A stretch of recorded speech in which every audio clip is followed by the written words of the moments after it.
हूँ श्वेता सिंह, आप देख रहे हैं आज तक। आम बजट जो हर साल आता है, जिससे हम उम्मीद करते हैं कि हमारी जिंदगी कुछ खास हो जाएगी। आम बजट खास बनाता है आपकी जिंदगी, उससे पहले हम इस बजट को कुछ खास अंदाज में आपके सामने पेश कर रहे हैं और इसके लिए ये बजट बाजार बनाया है हमने। ये हमारा बजट बाजार है जहां पर सभी जानकार मौजूद हैं, क्योंकि बजट सबकी नजर से अलग होता है, सबकी अपेक्षाएं उम्मीदें अलग होती हैं। तो हमने सोचा क्यों नहीं एक ही जगह सबको हम बिठा लें, और इससे ज्यादा रौनक किस बाजार की हो सकती है। आइए हम पहले आपको इस बजट बाजार की सैर करा देते हैं। सबसे पहले आप देखकर ही समझ जाएंगे, यहां पर ये हमारा गांव है, ये गांव आज तक है, और यहां पर हमारे खास मेहमान हमें बताएंगे कि गांव की उम्मीदें क्या हैं, अब तक ये उम्मीदें पूरी होती रही हैं या नहीं, इस बार क्या हो सकता है। तो पूरा देखिए, यहां पर लालटेन लगा है, जो दिए हैं वो टिमटिमा रहे हैं। कितना टिमटिमाएंगे। यहां पर देखिए समोसे चाय की भी जो सिलसिला है वो शुरू हो चुका है। लेकिन कहां से सिलसिला शुरू हुआ है, ये टी स्टॉल है हमारा। यहां पर जो जनता है वो हमें बताएगी कि वो इस चाय की मिठास को बरकरार रखने के लिए जेटली जी से क्या मांग रहे हैं।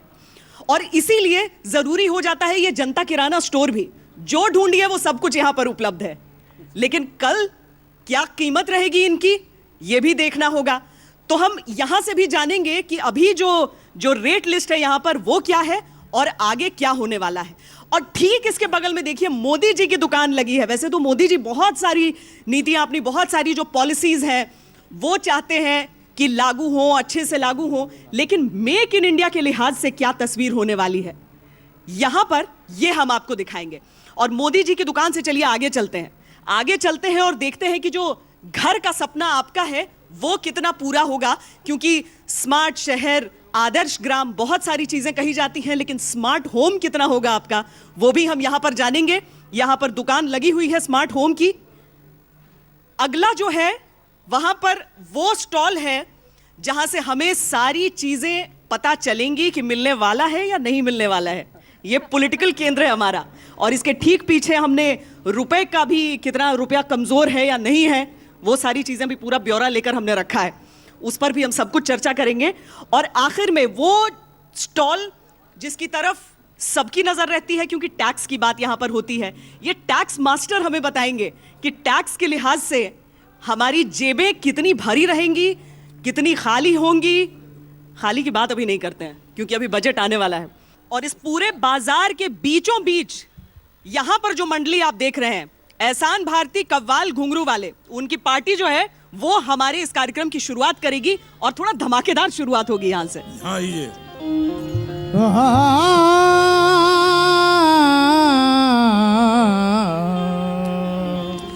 जुल्म ये ढा रही है महंगाई, ईमान से। जुल्म ये ढा रही है महंगाई, जिस्म को खा रही है महंगाई। ऐ खुदा अब हमें बचा ले तू, देश पे छाई हुई है महंगाई। क्यों?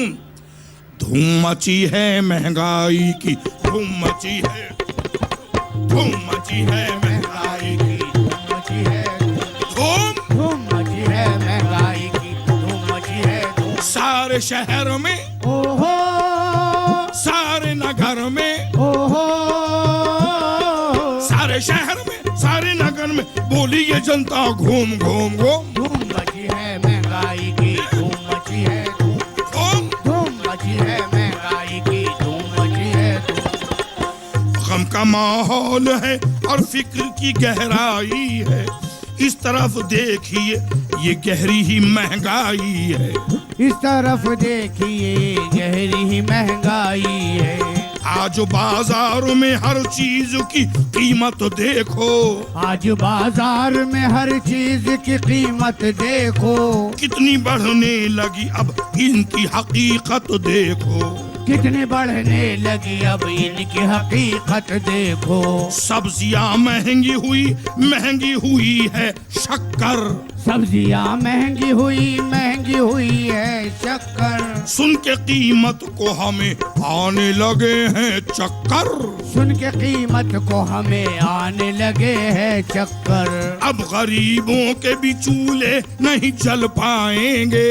अब गरीबों के भी चूल्हे नहीं जल पाएंगे। रोटियां बच्चों को हम किस तरह खिलाएंगे। रोटियां बच्चों को हम किस तरह खिलाएंगे। कैसे महंगाई की आफत है ये हटेगी अब। कैसी महंगाई की आफत है ये अंधेरी अब। किस तरह जिंदगी अब हमारी कटेगी यार। किस तरह जिंदगी अब हमारी कटेगी यारो। एक दीवाना ओहो एक मस्ताना। ओहो एक दीवाना एक मस्ताना सबको कहेगा घूम घूम घूम। धूम मची है महंगाई की धूम मची है। धूम मची है महंगाई की धूम मची है। धूम मची है महंगाई की धूम मची है। धूम मची है महंगाई धूम मची है। दरअसल सरकारें बदल जाती हैं लेकिन महंगाई की बात कभी खत्म नहीं होती है। आंकड़े अभी कुछ और बयां करते हैं लेकिन क्या हकीकत में बाजार में जब हम जाते हैं तो वहां की तस्वीर क्या होती है। हम चलिए जनता किराना स्टोर से ही शुरुआत कर लेते हैं। दिनेश जी, महंगाई की बात सिर्फ बात है या हकीकत है, सच्चाई है इसमें कुछ, और क्या बजट से इसमें कुछ बदलाव आएगा? आपकी उम्मीदें क्या कहती हैं? देखिए, महंगाई एक बहुत बड़ी सच्चाई है, चाहे वो दाल की बात को लेकर के हो और चाहे वो पेट्रोल की बात को लेकर के हो। इत्तेफाक से पिछले एक साल में क्रूड ऑयल की कीमतों में काफ़ी कमी आई है जिसकी वजह से महंगाई काफ़ी थमी हुई है। लेकिन ये केवल सरकार का एक बहुत बड़ा लक फैक्टर कहा जाएगा। लेकिन बजट की वजह से क्या हम महंगाई पे आगे भी कंट्रोल कर पाएंगे? अगर कच्चे तेल की कीमतें बढ़ी तो क्या हम इन्फ्लेशन फिर से कंट्रोल कर पाएंगे? ये बहुत बड़ा देखने वाली बात होगी, क्योंकि जितनी लकी सरकार पिछले एक साल में रही है क्रूड ऑयल को लेकर के, शायद अगला साल उतना लकी ना साबित हो। आकाश, देखिए, मैं तो एक इकोनॉमिस्ट हूँ। मैं तो ये मानता हूँ महंगाई हर इकोनॉमिक प्रॉब्लम की जो जड़ जो है, मदर है, वो इन्फ्लेशन है। चाहे हम जॉब अपॉर्चुनिटीज़ की कमी की बात देखें, नौकरियां नहीं आज की तारीख में, या डेफिसिट सरकारी घाटा अगले साल का लेके हमें घबराहट हो रही है कि मेंटेन कर पाएंगे कि नहीं, सबकी जड़ महंगाई है। और महंगाई अभी भी 5.7% के आसपास बनी हुई है।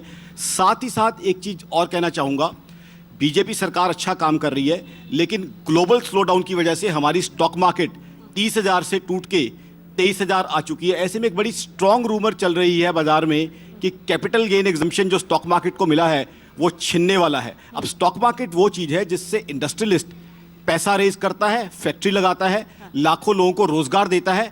सरकार को भी डिसइन्वेस्टमेंट के लिए स्टॉक मार्केट चाहिए। तो मैं आपके मंच से रिक्वेस्ट करना चाहूँगा मंत्री जी से, प्लीज़ वो एग्जम्पशन इस समय ना छीने। और सरकार से जब भी बात करते हैं, हाउसिंग फॉर एवरीवन 10 सेकंड और 2022, किसानों के लिए ग्रोथ 2022, रेल मिनिस्टर साहब बजट में कहते हैं 2020 के टारगेट अलग अलग स्कीमों पे।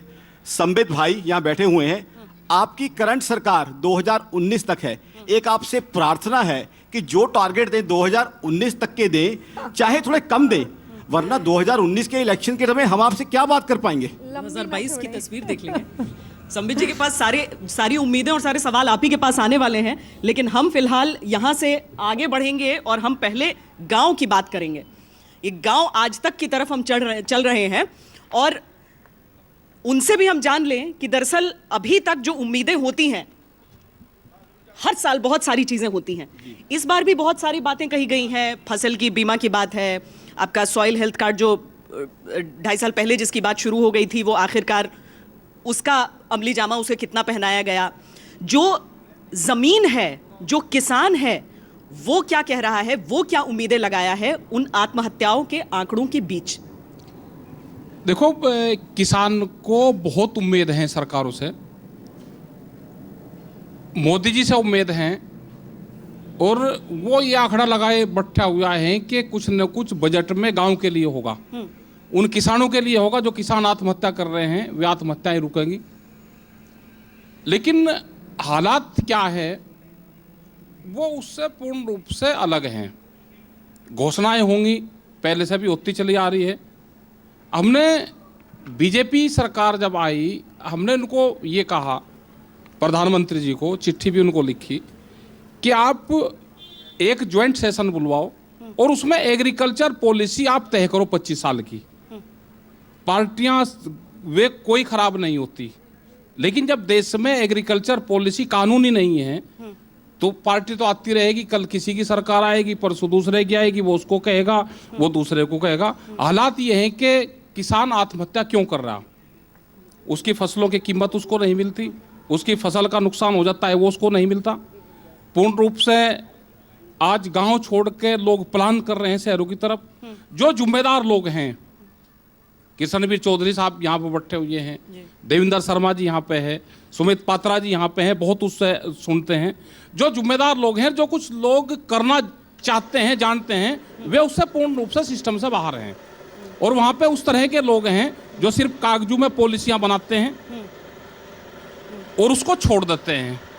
तो हमें उम्मीद है कि कल के बजट में, जो आज बरेली के अंदर राजनाथ सिंह जी की भी स्पीच सुनी, प्रधानमंत्री जी की भी स्पीच सुनी, और उन्हें बहुत सी चीज़ें करने की बात उन्होंने कही। और उन्हें ये भी चीज़ कही कि स्टेट अगर साथ देगा तो हम 1 साल में किसानों की जो आमदनी है उसको दुगनी कर देंगे। लेकिन हम ये कहना चाहते हैं, जो यहाँ पे बीजेपी के जो प्रवक्ता हैं, सुमित पात्रा जी यहाँ पे हैं, सरकार यहाँ पे है, उनके प्रतिनिधित्व यहाँ पे हैं, कि जहाँ पे बीजेपी की सरकार है, जहाँ पे केंद्र और स्टेट गवर्नमेंट एक हैं, तो आप पहले उनको आप करके दिखाएं। 1 साल का आपके पास में टाइम है, आप उसको करके दिखाएं, उसका आप रिजल्ट लेकर दिखाएं। ये नहीं कहने से काम चलेगा कि हम वहाँ नहीं कर रहे, हम वहाँ पर नहीं कर रहे। भाई हरियाणा में आपकी गवर्नमेंट है, छत्तीसगढ़ में आपकी सरकार है, मध्य प्रदेश में आपकी है, लेकिन है क्या कि ये गठबंधन है सरकारों के, एक दूसरी पार्टियों के गठबंधन है, ये तोड़ने पड़ेंगे। ऐसा नहीं है कि मध्य प्रदेश में जब जमीन का अधिग्रहण होगा तो आप कमलनाथ को जमीन दोगे जो केंद्र में मिनिस्टर रहा। ये जो गठबंधन है, ये तोड़ना पड़ेगा, गांव के लोगों के साथ में मिलकर काम करना पड़ेगा पूर्ण रूप से, क्योंकि हर जगह हम कृषि प्रधान और ये दिख जाता है कि हम कृषि प्रधान हैं। किस तरीके से किसान कितने हैं इस देश में, कितने कृषि पर निर्भर हैं, ये आंकड़े बहुत सारे दिखाए जाते हैं। और इसीलिए बातें जब कही जाती हैं तो लगता है इन पर अमल कब होगा। प्रधानमंत्री ने जो बात कही कि 2022 तक, हालांकि 22 का आंकड़ा उन्होंने कह दिया कि क्यों 2022 तक हम इंतजार करें कि दोहरा हो जाएगा, किसान जितना कमा रहा है वो दोहरा हो जाएगा। इन बातों पर विश्वास होता है, यकीन होता है? देखिए, ये सारी चीज़ें एक प्लान के तहत होता है। हमारी योजना किस तरीके से हमें अमल में लानी है और क्या भविष्य को हमको तय करना है, बजट इस बात को दर्शाता है। सवाल यह है कि ना तो एक दिन में आत्महत्याएं शुरू हुई हैं और ना एक दिन में बंद होने वाली हैं, ये तो हकीकत है। पिछले 30 सालों से सिंचाई के संसाधन नहीं बढ़े तो आत्महत्या नहीं करेगा तो क्या करेगा किसान? पहली बात ये। दूसरी बात ये, जब फसल फेल होती है, वो क्यों फेल होती है, उसकी सबसे बड़ी वजह पानी का ना होना है। किसानों की हम बात क्यों करें? हम यहाँ पर भी देख रहे हैं, देखिए कुम्हार बैठे हैं यहाँ पर हम देख रहे हैं इन लोगों को, यहाँ पर अपनी जो दिन में अपनी बकरियां चराते होंगे। बहुत सारे लोग हैं जो हम गांव आज तक की बात कर रहे हैं, वो एक बहुत बड़ा तबका है और इसीलिए हमें उन सबके बारे में, उन सबकी उम्मीदों को देखना है। देवेंद्र जी, ये आप बिल्कुल ठीक कह रहे हैं, क्योंकि अगर गांव में किसान समृद्ध है तो उसके साथ जो जुड़े हुए जो प्रोफेशंस हैं वो भी साथ में समृद्ध होते हैं। लेकिन अगर किसान की हालत ख़राब है तो उनकी भी हालत ख़राब होनी लाजमी है। ये मैं इसलिए कह रहा हूं कि अगर आपने इकोनॉमिक सर्वे पढ़ा है तो इकोनॉमिक सर्वे में खुद में कहा गया है कि 17 स्टेट्स में, भारत में, किसान के परिवार की औसतन आय जो है साल की 20,000 रुपये है। यानी इसका मतलब ये हुआ कि हर महीने 1700 रुपये किसान को मिलते हैं 17 स्टेट्स में। अगर आप सारे देश को देख लो तो 3,000 रुपये किसान को मिलते हैं। अब 3,000 रुपये वाला आदमी जो कमाता है वो आत्महत्या नहीं करेगा तो क्या करेगा? मेक इन इंडिया की बहुत गुंजाइश यहाँ पर है और वो दिखनी शुरू हुई है। हम अलग अलग फोर्सेस को भी देख लें, उसमें हमें शिप्स नज़र आ रहे हैं, हमें आर्म्स को लेकर किस तरह का रिसर्च चल रहा है, वो सब कुछ दिखता है। लेकिन यहाँ से जो शुरुआत होगी वो एक बहुत बड़ा brand ambassador make in India का रहेगा और इस बार रियायत की उम्मीद भी कर रहे हैं। जी हाँ, सबसे पहली बात तो हमको ये समझना पड़ेगा कि ये आइडिया मेक इन इंडिया बहुत अच्छा है, लेकिन अभी तक इसको कन्वर्ट करने के लिए, इसको ज़मीन पर इसका ढांचा लगाने के लिए अभी सिर्फ शुरुआत है।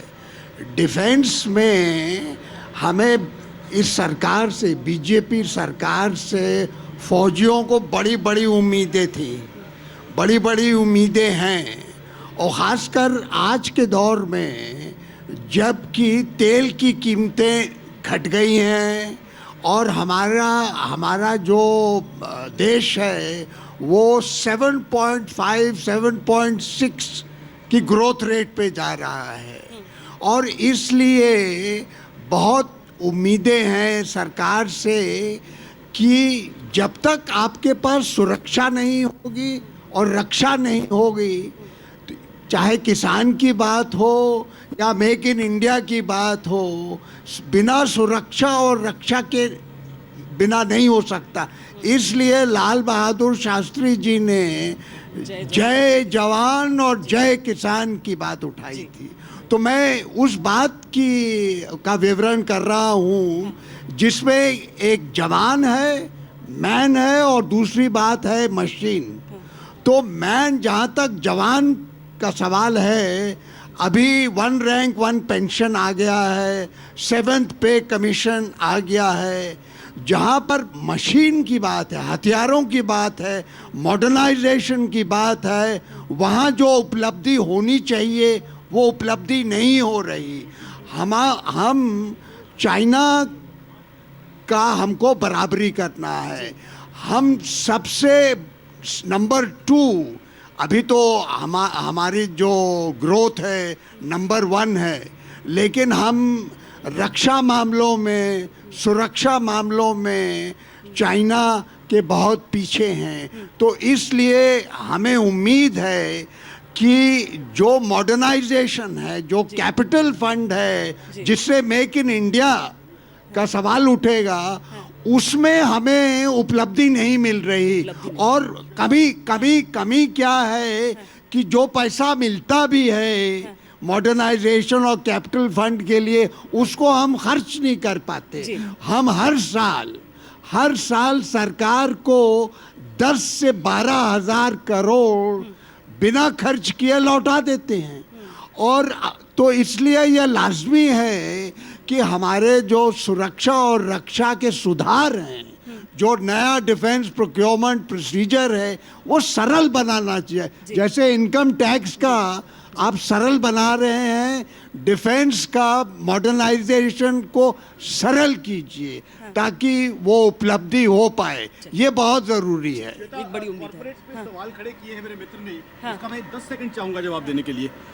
देखिए, किसान हमारा अन्नदाता है, हम उसे सलाम करते हैं, लेकिन आज 7.6% की जीडीपी ग्रोथ रेट है। तो कॉरपोरेट्स ने अपना जो है परफॉर्मेंस दिखाया है। वर्ल्ड में फास्टेस्ट जीडीपी ग्रोथ है इमर्जिंग मार्केट्स में, पूरी दुनिया के सामने। तो ऐसा नहीं है कॉरपोरेट्स पे दोष ना मरे, कॉरपोरेट्स अपनी जगह परफॉर्म कर रहे हैं, उन्हें सरकार की सहायता चाहिए। किसान हमारा अन्नदाता है, पूरी इज्जत करते हैं, लेकिन कॉरपोरेट्स को प्लीज इग्नोर ना करें। हम जवाब लेंगे। हम पहले सबकी उम्मीदों पर हम दरअसल हम मेक इन इंडिया की बात करते हैं तो हमें मानना पड़ेगा कि इंडिया में मैन्युफैक्चरिंग को बढ़ाना पड़ेगा। आज हमारे नौजवान लोगों के पास जॉब्स नहीं हैं।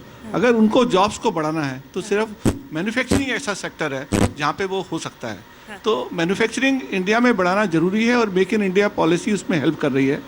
इस सरकार के आने के बाद ईज़ ऑफ डूइंग बिजनेस बहुत अच्छा हुआ है, लेकिन हमें साथ साथ ये देखना पड़ेगा कि पूरा विश्व और इंडिया एक बहुत मंदी के दौर पे गुजर रहे हैं।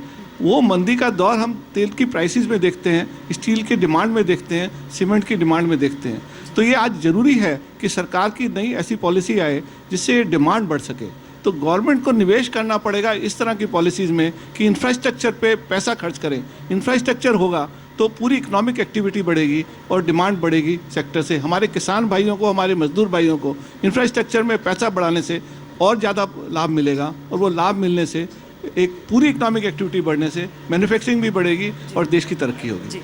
बहुत चीज़ें बदली हैं, बदलाव के दौर में है। जो हो रहा है वो पर्याप्त है या फिर उसे एक मतलब दिशा सही जा रहे हैं हम या नहीं?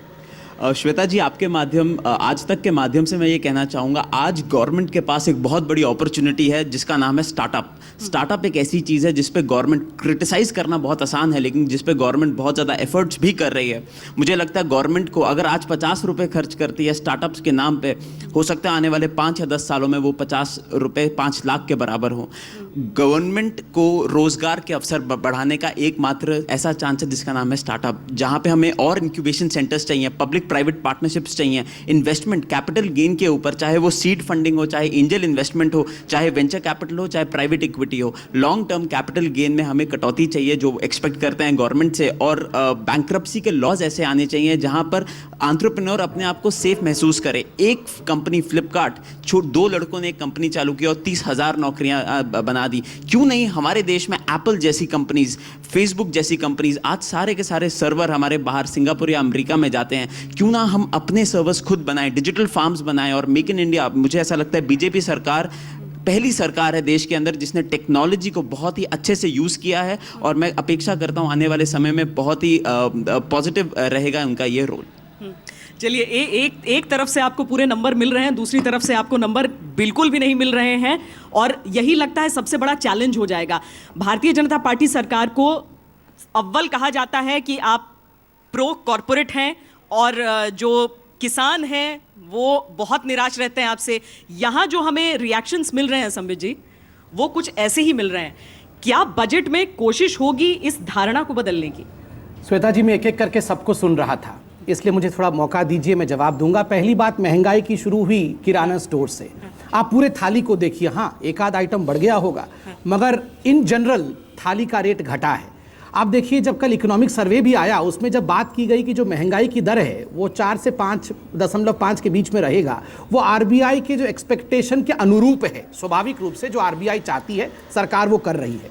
दूसरी बात जो मैंने सुनी वहाँ से, वो एग्रीकल्चर और कृषि के बारे में थी। कृषि के बारे में ये सरकार ने क्या किया? नंबर 1 आप देखिए, जो प्रधानमंत्री फसल बीमा योजना है वो अपने आप में एक ऐतिहासिक योजना है। प्रीमियम कहाँ से कहाँ तक कम कर दिया, कैपिंग हटा दिया हमने। कॉम्पेंसेशन पहले अगर 30% जमीन 50% जमीन नष्ट होता था तब मिलता था, हमने उसको 30% में किया। 1.5 गुना कॉम्पेंसेशन बढ़ाया। प्रधानमंत्री जल सिंचाई योजना, पर ड्रॉप मोर क्रॉप, ये कितनी बड़ी बात है, कितनी बड़ी उपलब्धि है। आप सब्सिडी पे आ जाइए। अभी किसी ने सब्सिडी के विषय में बात की, प्रधानमंत्री ने हाल फिलहाल में एक भाषण दिया, उन्होंने बहुत महत्वपूर्ण बात कही। उन्होंने कहा गरीबों को आप इंसेंटिव देते हैं तो आप उसे सब्सिडी कहते हैं, और अमीरी को जब सब्सिडी देते हैं तो आप उसे इंसेंटिव कहते हैं। ऐसा क्यों? यहाँ पे ट्रिकल डाउन इफेक्ट नहीं होगा। रागिनी जी बैठी हैं। रागिनी जी, आपके सरकार के समय थ्योरी ये था कि अमीरों को अगर हम अमीर करेंगे तो ट्रिकल डाउन इफेक्ट होगा, मगर इस सरकार में मानना है कि पुल अप इफेक्ट, हम उन्हें खींच के अमीर बनाएंगे और गरीबी रेखा से ऊपर लाएंगे। कॉर्पोरेट के बारे में ये जो मैंने कहा अभी कि आपने कहा सूट बूट की सरकार है, अमीरों की सरकार है, नहीं, ये गरीबों की सरकार है। ये मोदी जी ने शुरू में ही कहा है। डिफेंस के बारे में सर ने कहा, राफेल जेट एक बहुत बड़ा उदाहरण है। कितने वर्षों से एक हमारे डिफेंस मिनिस्टर ऐसे थे 10 वर्षों तक, जिनका मोटो था नो वर्क नो हेडेक, काम ही नहीं करूंगा तो मेरे ऊपर तमगा लगेगा ही कैसे करप्शन का, तो काम ही नहीं करूंगा। मगर अब देखिए राफेल जेट का उदाहरण। लास्ट में स्टार्टअप के विषय में सर ने बिल्कुल ठीक कहा, from job seekers to job creators. और देखिए एक सेलिब्रेटरी मूड आज होना चाहिए। मैंने भी आज हमारे साहबों का जो है गाना सुना, उनके कवाली को सुना, 3-4 तुक मैंने भी बनाए। मुझे भी ये मौका दिया जाए कि तुक के माध्यम से आज हम एक सेलिब्रेटरी मूड यहाँ बनाएं। रागिनी जी, आपकी इजाजत हो तो बिल्कुल करिए। आप लोग भी थोड़ा म्यूजिक के साथ उसको रखिएगा तो मैं भी ये फरमाऊंगा। हेलो हेलो, थोड़ा बजाना। मैं भी सुनाना चाहता हूँ आपको एक। पहले मैं आपको उत्तर दे रहा हूँ। सुन ले, कम ऐसा होता है कि राजनेता सुनाते हैं ये। ना, तो उन्हें बस जनता ने सुनाया, अब मैं सुना देता हूँ। चाहे कितनी भी दूध मैदा हो, किस तरह उन पे हम भी शायदा हूँ। मैं दुआ कर रहा हूँ ईश्वर से, बच्चे महंगाई में ना पैदा हूँ। अब मेरा भी सुन लीजिए। इरशाद। वो जमाना अलग था, वो जमाना अलग था, आपने अरमानों का किया था कीमा। वो जमाना अलग था, आपने अरमानों का किया था कीमा। ये जमाना अलग है, ये जमाना अलग है, किसानों को दिया है हमने बीमा। वो जमाना अलग था, आपने अरमानों का किया था कीमा। ये जमाना अलग है, किसानों को गरीबों को हमने दिया है बीमा। अरे आपने कहा महंगाई का जुल्म हो रहा है, सुनिए जनाब, वो जमाना अलग था, वो जमाना अलग था, महंगाई बनी थी डायन। वो जमाना अलग था, महंगाई बनी थी डायन। अरे सुन लीजिए, सुन लीजिए, हम हैं वो लायन, हम हैं वो लायन, जिसने किया है महंगाई पे कंट्रोल कायम। हम हैं वो लायन, जिसने किया है महंगाई पे कंट्रोल कायम। जनाब आपने कहा था अब गरीबों के घर में चूल्हे नहीं जल पाएंगे। जनाब आपने कहा था अब गरीबों के घर में चूल्हे नहीं जल पाएंगे। सरकार ने, मोदी जी ने किया है वो पहल, मोदी जी ने किया है वो पहल कि अब वो सिलेंडर एलपीजी लेके आएंगे। रागिनी जी आप ऐसे में जवाब नहीं दे पाएंगी शायद। देखिए मेरा नाम रागिनी ही काफी है, मुझे गाना गाने की जरूरत नहीं। ब्रेक के बाद आते हैं, क्योंकि अभी रियल एस्टेट की बात नहीं हुई है, टैक्स की बात नहीं हुई है, मेरा जवाब पहले और उनका जवाब भी नहीं हुआ है रागिनी जी का। तो इस ब्रेक के बाद हम उस पर चर्चा करेंगे। आप देखते रहिए आज तक।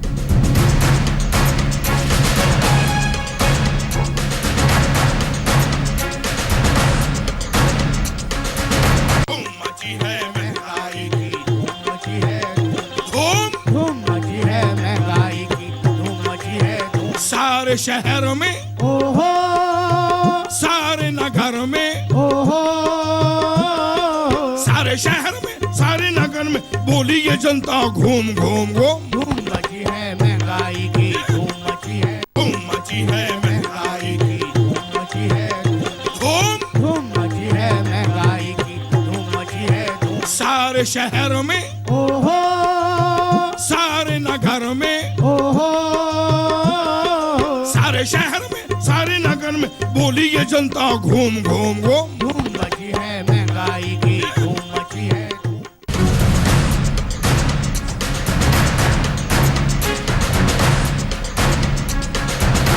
बजट के इस रौनक भरे बाजार में हम मौजूद हैं और यहाँ पर जब अंत हुआ था पिछले हिस्से का तो उसमें कव्वाली का जवाब कव्वाली से दिया था संबित पात्रा ने, लेकिन अब शब्दों में जवाब देंगी रागिनी। बिल्कुल। देखिए तुकबंदी करके हंसाने में संबित पात्रा जी का और जुमले छोड़कर बहलाने में मोदी जी का कोई सानी नहीं है, ये मैं स्वीकार कर लेती हूँ। अब देखिए दो तीन बातें बहुत प्रमुख हैं। सबसे पहले तो आज प्रधानमंत्री नरेंद्र मोदी जी ने मन की बात में ये बात स्वीकार ली कि उनकी परीक्षा की घड़ी सामने है।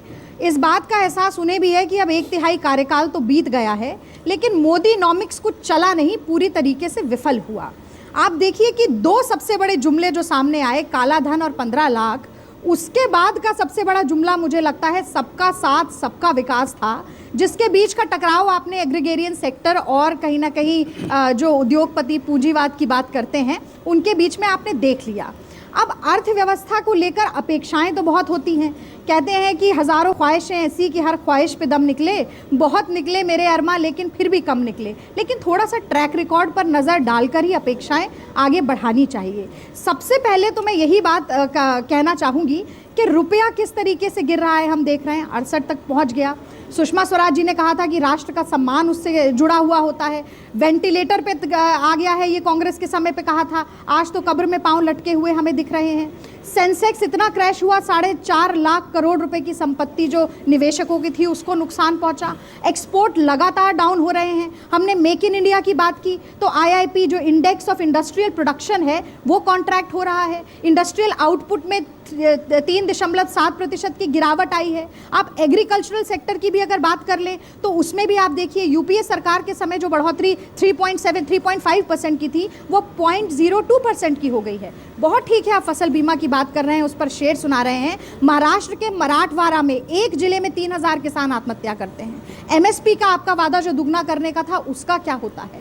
मोदी जी एक बार किसी किसान के घर पे नहीं जाते। मुझे लगता है अर्थव्यवस्था को लेकर ये बड़े सवाल हैं। आज कहा जा रहा है कि financial deficit target, fiscal deficit target जो है उसको सरकार ने मीट कर लिया, लेकिन डिसइन्वेस्टमेंट टारगेट नहीं मीट किया। अब उस पर आप ध्यान देकर देखिए कि जो इंटरनेशनल मार्केट में क्रूड ऑयल के दाम गिरे हैं, उसको लेकर जो ऑयल प्राइस बोनांजा है 2,20,000 करोड़ का, उसको लेकर सरकार दिखा रही है कि फिस्कल डेफिसिट टारगेट पूरा हो गया, लेकिन असल में जो जेब कटी है वो तो आम जनता की कटी है, क्योंकि उसे फायदा नहीं पहुंचा। और महंगाई के ऊपर भी आपने, मैं तो कहूंगी, एक हमें खुदा की खुदाई मार गई और दूसरी कमर तोड़ महंगाई मार गई। आप चाहे कितने आंकड़े गिराइए, आप कह दीजिए कि थाली के 2 आइटम सही हैं, लेकिन दाल के अगर दाम आसमान में पहुंचेंगे, प्याज के दाम आसमान में पहुंचेंगे, तो गरीब आदमी तो रोएगा, मध्यम वर्गीय आदमी रोएगा। और उम्मीद नहीं लगाए। मुझे लगता है उम्मीद जरूर होनी चाहिए, लेकिन उम्मीदों की पूर्ति होती हुई इनका ट्रैक रिकॉर्ड देखते हुए जल्दी से जवाब सम्मित जी ले लें ताकि हम बाकी उम्मीदों की भी आपके ऊपर बोझ डालें हम। देखिए, मैं समझ पा रहा हूं कि बहन रागिनी क्यों नाउम्मीद है। स्वाभाविक रूप से जिसके नेता से ही उम्मीद नहीं है तो वो नाउम्मीदी में ही गिरा रहता है। मगर आप एक बड़ी बात देखिए, जब चिदम्बरम साहब फाइनेंस मिनिस्टर थे तो एक चिदम्बरम मेथड ऑफ अकाउंटिंग था जिसमें फज्ड आंकड़े इस प्रकार से होते थे। आप फिस्कल डेफिसिट को ही ले लीजिए, इस सरकार का सबसे बड़ा अचीवमेंट रहा है कि इकोनॉमी बढ़ता तभी है जब आप स्पेंडिंग करते हैं। इस सरकार ने स्पेंड भी किया है और फिस्कल डेफिसिट को कंट्रोल में भी रखा है। मैं टेक्निकलिटीज में नहीं जाता हूं। मैं कंप्लीट कर लूं, मगर जो जनता को समझ में आए, एक बड़ी बात बता दूं, आपने पेट्रोल के विषय में मैंने वाली डिबेट नहीं, मैं कंप्लीट कर तू मैंने वाली रागिनी जी, या तो आप पूरा बोल लीजिए फिर मैं बोलूं। मुझे इसके बाद श्वेता जवाब, अगर आप उनको जवाब देने का मौका देंगे तो मुझे भी कंप्लीट कर लो प्लीज। उससे अच्छा हम सबकी उम्मीदें जान लें। लास्ट 20 सेकंड देखिए रागिनी जी, मैं आपके बीच में नहीं बोल रहा था, मुझे पूछा गया। गड़बड़ हो रहा है उसको वैश्विक परिस्थिति में डाल दिया जाता है। जो वैश्विक परिस्थिति में सकारात्मक चीजें हुई हैं, मैं उस पे नहीं जा रहा हूं, उसका क्रेडिट विषय जनता को समझाने के लिए जा रहा हूं। मुझे 10 सेकंड दीजिए इसके। हो गया। वहां जनाब ने बहुत सही सवाल पूछा कि अगले साल अगर ऑयल के दाम इतने कम नहीं रहे तो फिजिकल डेफिसिट टारगेट आप कैसे पूरा करेंगे? क्या इसकी गाज सेनेट पे कमीशन पे गिरेगी? क्या इसकी गाज ओआरओपी पे गिरेगी? आप ये रागिनी जी ऐसे सम्मित जी, हम आपका भी जवाब आगे लेते हैं, पहले मैं 10 सेकंड बोल लूं, उसके बाद जवाब भी नहीं देना। रागिनी जी ऐसे नहीं रागिनी जी, लड़ना नहीं है प्लीज। मुझे सवाल पूछा गया, मैं जवाब दे दूं। आपको इतना समय गाना गाने का भी समय मिल गया रागिनी जी, आपको उसमें आपत्ति है? मैं कंप्लीट कर लूं। देखिए, जहां तक पेट्रोल प्राइसेस का सवाल, रागिनी जी, पेट्रोल प्राइसेस का सवाल है, इसमें कोई दो मत नहीं है कि पेट्रोल प्राइसेस ग्लोबली घटे हैं। उसका फायदा जनता को कितना मिला? देखिए, एक बड़ा पोर्शन, 25% से अधिक पोर्शन जनता को फायदा मिला। एक बड़ा पोर्शन ग्रामीण सड़क। Please madam, can I request you for completing my portion? Yes, you have got enough time to complete your. वो मैडम डिस्कस कर लेगी कितना का टाइम किसको दिया। देखिए, बड़ी बात है, ग्रामीण सड़कों पर जो गाड़ी व्यक्ति चलाएगा वो सड़कों पर ही चलाएगा। ग्रामीण सड़क पर अगर कांग्रेस की सरकार ने मात्र 8,000 करोड़ रुपए खर्च किए, इस सरकार ने 16,000 करोड़ रुपए। और मैं आपको बोलता हूं, जितने भी बजट सरकार के रहेंगे आने वाले समय में या प्रीवियस, ग्रामीण सेक्टर के ऊपर और ग्रामीण सड़क के ऊपर इतना ज्यादा फोकस रहेगा कि उससे जो रूरल सेक्टर है वो आगे बढ़ेगा। और देखिए, जैसा अभी कर रही है, यही पार्लियामेंट में कर रही है, जीएसटी भी नहीं आने दे रही है, डिस्कशन भी नहीं होने दे रही है। सरकार की जो दूसरी योजना है ना, जिसकी वजह से हमें लग रहा था, उसका भी शायद आंकड़ा यही 2020 तक सबके पास एक मकान होगा। ये सारी चीजें जो कही गई हैं, सर टाउन प्लानर हैं आप, उस दिशा में कदम दिखा है, उस दिशा की ओर बढ़ रहे हैं हम, जब सबके पास अपना मकान होगा, अफोर्डेबल घर सबके लिए होगा। जो इकोनॉमिक सर्वे में फिगर्स आई हैं उसमें ये कहा गया है कि आज की जो अर्बन पॉपुलेशन है 37 करोड़, वो हो जाएगी 50 करोड़। 60% जीडीपी और 70% जॉब हमें अर्बन एरिया से आएंगे। लेकिन इसमें कई सारी अड़चनें हैं। सबसे बड़ी अड़चन ये है कि 6.5 करोड़ आबादी हमारी स्लम्स में रह रही है, करीब 2 करोड़ मकानों की कमी है और उसमें 95% मकान उनके हैं जो कि बिलो पॉवर्टी लाइन है, जिसे हम इकोनॉमिकल वीकर सेक्शंस कहते हैं। दूसरा कमी या प्रॉब्लम है कि जॉब्स के लिए स्किल चाहिए, स्किल डेवलपमेंट हमारा जितना प्रॉमिस किया गया नहीं हो पा रहा है। तीसरा है इंफ्रास्ट्रक्चर, रोड्स की बात हुई है और कई चीज़ें बात हुई हैं, पानी की, बिजली की, उस पर हमें बहुत ध्यान देना होगा। और चौथी कमी है जो कि अभी हरियाणा में हुआ है, हमें जो डिसिप्लिन है, अनरेस्ट हो रहा है, सोशल अनरेस्ट, ये एक बहुत बड़ा सेटबैक होगा हमारे अर्बन डेवलपमेंट के लिए या integrated development of urban and rural areas. तो ये चारों चीज़ों को हमें अटैक करना होगा। और ये जो बजट होता है टैक्स सेंट्रिक या महंगाई सेंट्रिक, इससे हट के हमें बदलाव की स्थिति में जाना होगा। और इसको मुझे उम्मीद है, मोदी जी का मिशन बहुत अच्छे हैं, 75 साल तक सबको मकान मिल जाएंगे, लेकिन इसको ग्राउंड पे डालने के लिए एक बड़ी योजना की आवश्यकता है, बड़ा योजनाबद्ध या जिसे हम कहते हैं प्रोफेशनल बैकअप, उसकी आवश्यकता है, जो कि अभी मुझे नज़र नहीं आ रही है कि बहुत है। जी जी, एक तरफ हम सबके लिए मकान की बात करते हैं, दूसरी तरफ हम देखते हैं कि कई सारे फ्लैट्स जिनका निर्माण हो गया है, जो या तो जो लोग हैं वो इंतज़ार कर रहे हैं कि हमें मिले कब, या फिर ऐसे फ्लैट्स बन कर तैयार हैं और मिल नहीं पाए हैं लोगों को। इन सारी चीज़ों को देखकर एक बहुत ही विरोधाभास भी नज़र आता है। बिल्कुल, देखिए ऐसा है कि जब हम लोग हाउसिंग सेक्टर की बात करते हैं तो सिर्फ अर्बन तक सीमित रहते हैं। इनफैक्ट जो हाउसिंग फॉर ऑल बाय 2022 जो कहा गया है, जो विजन डॉक्यूमेंट में है, उसका मतलब है कि integrated urban housing and rural housing. आज तक सरकारों ने जितनी मकान बनाए हैं, चाहे वो इंदिरा आवास के रूप में रूरल हाउसिंग बनाया हो या JNURM के तहत अर्बन हाउसिंग बनाया हो या कई निगम अथॉरिटीज़ इन लोगों ने बनाए, पब्लिक ने उसे रिकॉग्नाइज नहीं किया है। वो आम जनता के लिए बहुत सदुपयोगी सिद्ध नहीं हुआ है, क्योंकि जो भी मकान 20-30 साल पहले बने हैं और वो बिल्कुल डिलेपिडेटेड कंडीशन में और गिरने के स्टेज में। तो कहीं ना कहीं अगर प्राइवेटाइज्ड हुआ 1995 के बाद, जब ये सेक्टर का थोड़ा सा जन्म हुआ, तो उसके बाद ये सेक्टर अर्बन और सेमी अर्बन एरियाज में आने लगे। और अभी पहले तो Tier 1 सिटी से शुरू हुआ, उसके बाद Tier 2, 3 और सेमी अर्बन एरियाज में भी लोग जाने लगे।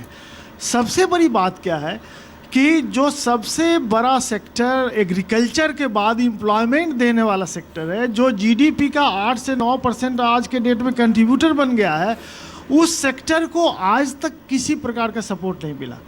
हर बजट में हम लोग बिल्कुल जो ताक लगाए रहते हैं कि जो आम होम बायर हैं उनके लिए क्या सुविधा मिलेगी, क्या उनके इंटरेस्ट रेट्स घटेंगे, जो उनके एक्सचेकर पे जो लोड आ रहा है हर मंथ EMI का वो घटेगा, जो उनके ऊपर टैक्स का लोड है वो घटेगा, मटेरियल की कीमतें घटेगी, ज़मीन का दाम घटेगा, या जो कॉरपोरेट टैक्सेस हैं उसमें कुछ सुविधा होगी, या कुछ और गवर्नमेंट के द्वारा ऐसी पॉलिसी होगी कि सेक्टर ग्रो करेगा। आज आपने जो कहा, बस एक सेकंड में आपने जो कहा, यहाँ बिल्कुल विरोधाभास है। एक और तो हमारे यहाँ करोड़्स ऑफ 5 करोड़ हाउसिंग की ज़रूरत है, दूसरी ओर ये डाटा आता है कि घर बने हुए हैं, लोग उसे ले नहीं पा रहे हैं। तो मकान की ज़रूरत है, देश में एस्पिरेंट्स है, ज़रूरत है, डिमांड है, और हम उसको सप्लाई भी कर सकते हैं, लेकिन गैप कहाँ है? पॉलिसी का गैप है, मॉनेटरी पॉलिसी का गैप है, और गवर्नमेंट सपोर्ट का गैप है। वही बजट में हम लोग उम्मीद कर रहे हैं कि हाउसिंग सेक्टर के लिए, आम लोगों के लिए, विशेष रूप से मिडिल क्लास के लिए कुछ ना कुछ आना चाहिए। चलिए देखते हैं, मांगे बहुत सारी हैं और इसीलिए लगता है जैसे कि रेवेन्यू कहाँ से आना है सरकार को, तो भाई टैक्स की बात आ जाती है। तो टैक्स को लेकर खुश हो या फिर नहीं हो? श्वेता जी देखिए, अभी आपकी चर्चा चल रही है काफ़ी देर से, और मैं देख रहा हूँ हर क्षेत्र से डिमांड आ गई है। एग्रीकल्चरिस्ट को पैसा चाहिए, इरिगेशन के लिए चाहिए, रूरल इंडिया के लिए पैसा चाहिए, महंगाई कम करने के लिए पैसा चाहिए, और इधर हाउसिंग के लिए पैसा चाहिए, उधर डिजिटल इंडिया के लिए पैसा चाहिए, स्टार्टअप के लिए पैसा चाहिए। मैं राजनीतिक डिबेट में नहीं जाना चाहूँगा। जब बजट बनता है तो एक वित्त मंत्री जी के लिए एक बैलेंसिंग एक्सरसाइज होती है। देश को चलाना है, देश को चलाने के लिए इन सब लोगों की डिमांड को मीट आउट करने के लिए पैसा चाहिए, और वो पैसा कहाँ से जुटाया जाए? अगर टैक्स बढ़ाते हैं तो टैक्स पेयर होता है, और टैक्स नहीं बढ़ाएं तो पैसा नहीं मिलेगा, ग्रोथ के लिए पैसा नहीं आएगा। तो ये एक बहुत बड़ी विचित्र स्थिति होती है, और उसको हैंडल करने के लिए बजट एक एक्सरसाइज की जाती है कि कैसा किया जाए। अभी ये चर्चा आई कि कॉरपोरेट जगत को बहुत कंसेशन दी गई। मेरा ऐसा मानना है कि आज की डेट में लगभग 4 करोड़ टैक्स पेयर हैं 125 करोड़ की जनता के देश में। इसके दो तरीके हैं सोचने के कि ये 4 करोड़ टैक्स पेयर लोग वो हैं जिनको कुछ मिलना नहीं चाहिए, इनको कुछ कंसेशन नहीं चाहिए और इनको कंटेम्प्ट से देखा जाए, एक तरीका ये है कि ये मान के चला जाए कि 125 करोड़ देश की जनता में 4 करोड़ लोग ऐसे हैं जो एंटरप्रेन्योर हैं, जो मेहनत करते हैं, जो रिस्क लेते हैं, जो जीडीपी बढ़ाते हैं, जो ग्रोथ लाते हैं, एम्प्लॉयमेंट जनरेट करते हैं और 8 लाख करोड़ रुपए इनकम टैक्स में देते हैं। मैं इनडायरेक्ट टैक्स को इसलिए नहीं ले रहा हूं काउंटिंग में, ये मान के चलिए कि इनडायरेक्ट टैक्स की कलेक्शन पब्लिक से हो जाती है, रिकवरी हो जाती है, लेकिन 8 लाख करोड़ रुपए की इनकम टैक्स की कलेक्शन ये 4 करोड़ लोग देके जाते हैं। तो सबसे बड़ा मुद्दा है कि इन 4 करोड़ लोगों को एक नेशन की असेट मान के चला जाए और जब वित्त मंत्री बजट बनाते हैं तो उसमें ध्यान रखा जाए। अब सवाल आता है कि इस बजट से क्या उम्मीदें की जा सकती हैं टैक्स पेयर के लिए और वर्किंग के लिए। ये उम्मीद करना आज की डेट में इस व्यवस्था को देखते हुए, इकोनॉमी व्यवस्था को, कि टैक्स रेट कम हो जाएंगे, वो एक मुश्किल काम है। हाँ, महंगाई बढ़ी है, 10% के करीब महंगाई बढ़ती है, तो हम मान सकते हैं कि जो स्लैब टैक्स स्लैब है वो बढ़ सकता है, 250 से 275 हो जाए। लेकिन उस समय जैसे रेवेन्यू सेक्रेटरी साहब के वो आ रहे हैं और जैसे अभी इकोनॉमिक सर्वे में कहा गया कि सरकार 4 करोड़ के टैक्स पेयर के बेस को खोना नहीं चाहेगी, क्योंकि अगर वो बढ़ाते हैं तो बढ़ता है, तो उसमें हो सकता है कि 5% का स्लैब एक बीच में क्रिएट होके आ जाए या वुमेंस के लिए कोई एक रिबेट निकल कर आ जाए। लेकिन एक और जो आज की डेट में जो इकोनॉमिक सर्वे से बात उभर कर आ रही है, जो मुझे लगता है थोड़ी सी डिफिकल्ट लग रही है, कि ऐसा सोच भी डेवलप हो गया है कि रिवेन्यू फोरगॉन की बात होती ही है, और रिवेन्यू फोरगॉन की बात करते हैं तो उसमें एक सवाल आया हुआ है कि आज की डेट में जो एटीसी में life insurance premium, provident fund की एग्जम्पशन मिलती है, इस एग्जम्पशन को रिच क्लास को एक, जैसे संबित पात्रा जी ने कहा, ये एक इंसेंटिव की बजाय ये सब्सिडी में कन्वर्ट हो जाए, ये भी अपने आप में एक भारी सवाल है कि ये मिलना चाहिए नहीं मिलना चाहिए। मेरा ऐसा मानना है कि आज की डेट में एक आम नागरिक को सोशल सिक्योरिटी स्कीम नहीं है। विदेशों में जहाँ भी टैक्स लगता है, टैक्स पेयर को आज की डेट में सोशल सिक्योरिटी मिलती है। उसी के अंदर ये एटीसी की स्कीम है कि 4 करोड़ लोग जो टैक्स देते हैं, सरकार सभी 125 करोड़ को नहीं दे सकती वो स्कीम, उनके लिए एक उन्होंने एक रास्ता निकाला है कि आप 1.5 लाख रुपए की इन्वेस्टमेंट करिए, 40 से 45 हज़ार रुपये का जो बेनिफिट मिलता है, आपकी सोशल सिक्योरिटी क्रिएट हो जाएगी, क्योंकि आपने टैक्स दिया आज की डेट में, कल को आपको तकलीफ आती है, आपकी बुजुर्ग होते हैं, तो उस समय आप इस सोशल सिक्योरिटी को यूज़ कर सकते हैं। तो ये मान के चलना कि ये एक टैक्स सब्सिडी है, मेरे हिसाब से गलत है। दूसरा मुद्दा जो सबसे बड़ा इंपॉर्टेंट है, जैसे अभी सवाल आया हाउसिंग का, जो इकोनॉमी की ग्रोथ का है, वो है loan on housing, interest on housing loan. ये 1.5 लाख से 2 लाख किया गया। आज की डेट में फ्लैट 20 लाख में नहीं मिलता, 50 लाख से फ्लैट नहीं मिलता। आज की डेट में अगर सरकार इसकी बेनिफिट दे दे तो ये विन विन सिचुएशन है। उसका कारण मैं 3 बताऊंगा, जल्दी से बताऊंगा 3 कारण। एक तो ये है कि टैक्स पेयर की सुविधा नहीं है। सुविधा है कि मोदी जी का जो ड्रीम है 2022 तक हाउसिंग फॉर ऑल, उसको सक्सेस करने के लिए जरूरी है कि लोगों को एनकरेज करा जाए। अगर इनकरेज करेंगे तो रियल एस्टेट की ग्रोथ होगी, रियल एस्टेट की ग्रोथ होगी, एम्प्लॉयमेंट जनरेट होगी, सीमेंट की डिमांड आएगी, स्टील की डिमांड आएगी, इकोनॉमी ग्रो करेगी, और इकोनॉमी ग्रो करेगी तो उससे टैक्स का जीडीपी बढ़ता है, टैक्स बढ़ता है, तो सरकार को जो इंसेंटिव इसमें लूज हो रहा है 2 लाख से 5 लाख में, वो उसकी भरपाई उससे ज़्यादा हो जाएगी। जल्दी से हम एक्सपेक्टेशंस लेके ख़त्म करें ताकि फिर हम सवाल जवाब शुरू कर सकें। जेटली जी से बहुत एक्सपेक्टेशन है, लेकिन इसमें एक नेगेटिव जो इन्फॉर्मेशन ये आ सकती है कि जो हमारी सर्विस टैक्स की जो परसेंटेज है वो अभी 14.5 है, वो थोड़ा इंक्रीज देखा जा सकता है, क्योंकि अगले साल जीएसटी आने वाला है उसको और 14.5 से ऊपर, वो 17% के आसपास आप उसको देखेंगे। ये एक बैड न्यूज़ हो सकता है हमारे मार्केट के लिए और आपके लिए और हमारे लिए, क्योंकि इससे थोड़ा सा इन्फ्लेशन बढ़ेगा। हमारा टोटल जीडीपी का लगभग 53% सर्विसेज से आता है, तो थोड़ा सा इसको बढ़ते हुए आप देख सकते हैं। लेकिन अगर हम प्रॉफिट की बात करें तो ये एक नेगेटिव हो सकता है, लेकिन इसके साथ बहुत अच्छी चीज़ें भी आ सकती हैं, जो कि बात चल रही है। अगर मैं हाउसिंग की बात करूं तो एटीसी में हो सकता है कि जो प्रिंसिपल अमाउंट पे किया जाता है उसको अलग से बेनिफिट में दिया जा सके, ना कि वो एटीसी में काउंट हो। उसके अलावा जो पहले से जैसे एजुकेशन और ट्यूशन फी और जितनी चीज़ें चल रही थी इसकी लिमिट काफ़ी नीचे थी, उनको हो सकता है कि इंक्रीज किया जा सकता है। एक ये भी आ रहा है कि जो स्टैंडर्ड डिडक्शन 2006 में हटा दिया गया था, सैलरी क्लास को स्टैंडर्ड डिडक्शन दिया जा सके, क्योंकि सर ने बताया कि जो टोटल टैक्स पेयर है अप्रॉक्सीमेटली 4 करोड़ के करीब है, उसमें 1,56,00,000 सैलरी क्लास से आती है। तो ये डिडक्शन आप उसको देखते हुए उनको दिया जा सकता है, जिससे कि उनके टैक्स कैलकुलेशन में थोड़ी प्रॉफिट हो।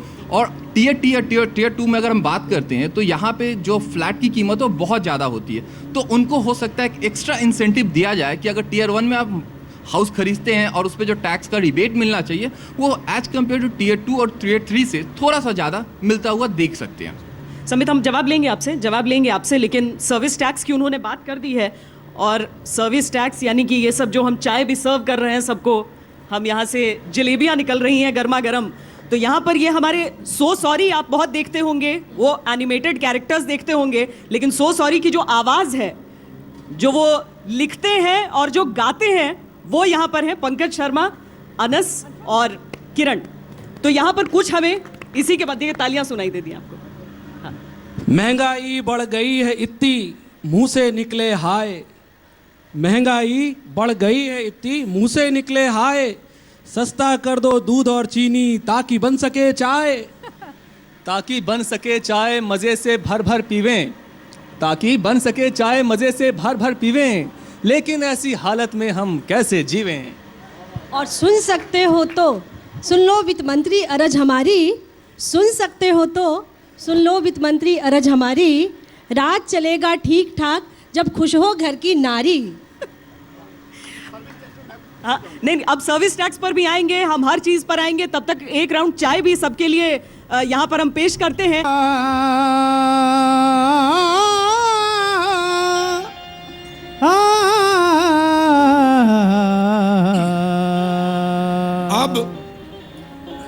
अब प्यार से ये देश सजा क्यों नहीं देते? बिगड़ी हुई हर बात बना क्यों नहीं देते? कहते हो कि भारत से बहुत प्यार है हमको, महंगाई को भारत से मिटा क्यों नहीं देते? महंगाई को भारत से मिटा क्यों नहीं देते? बहुत इस साल महंगी हो गई है, ईमान से सुनो गोपाल, महंगी हो गई है महंगी सारी सब्जी और शक्कर।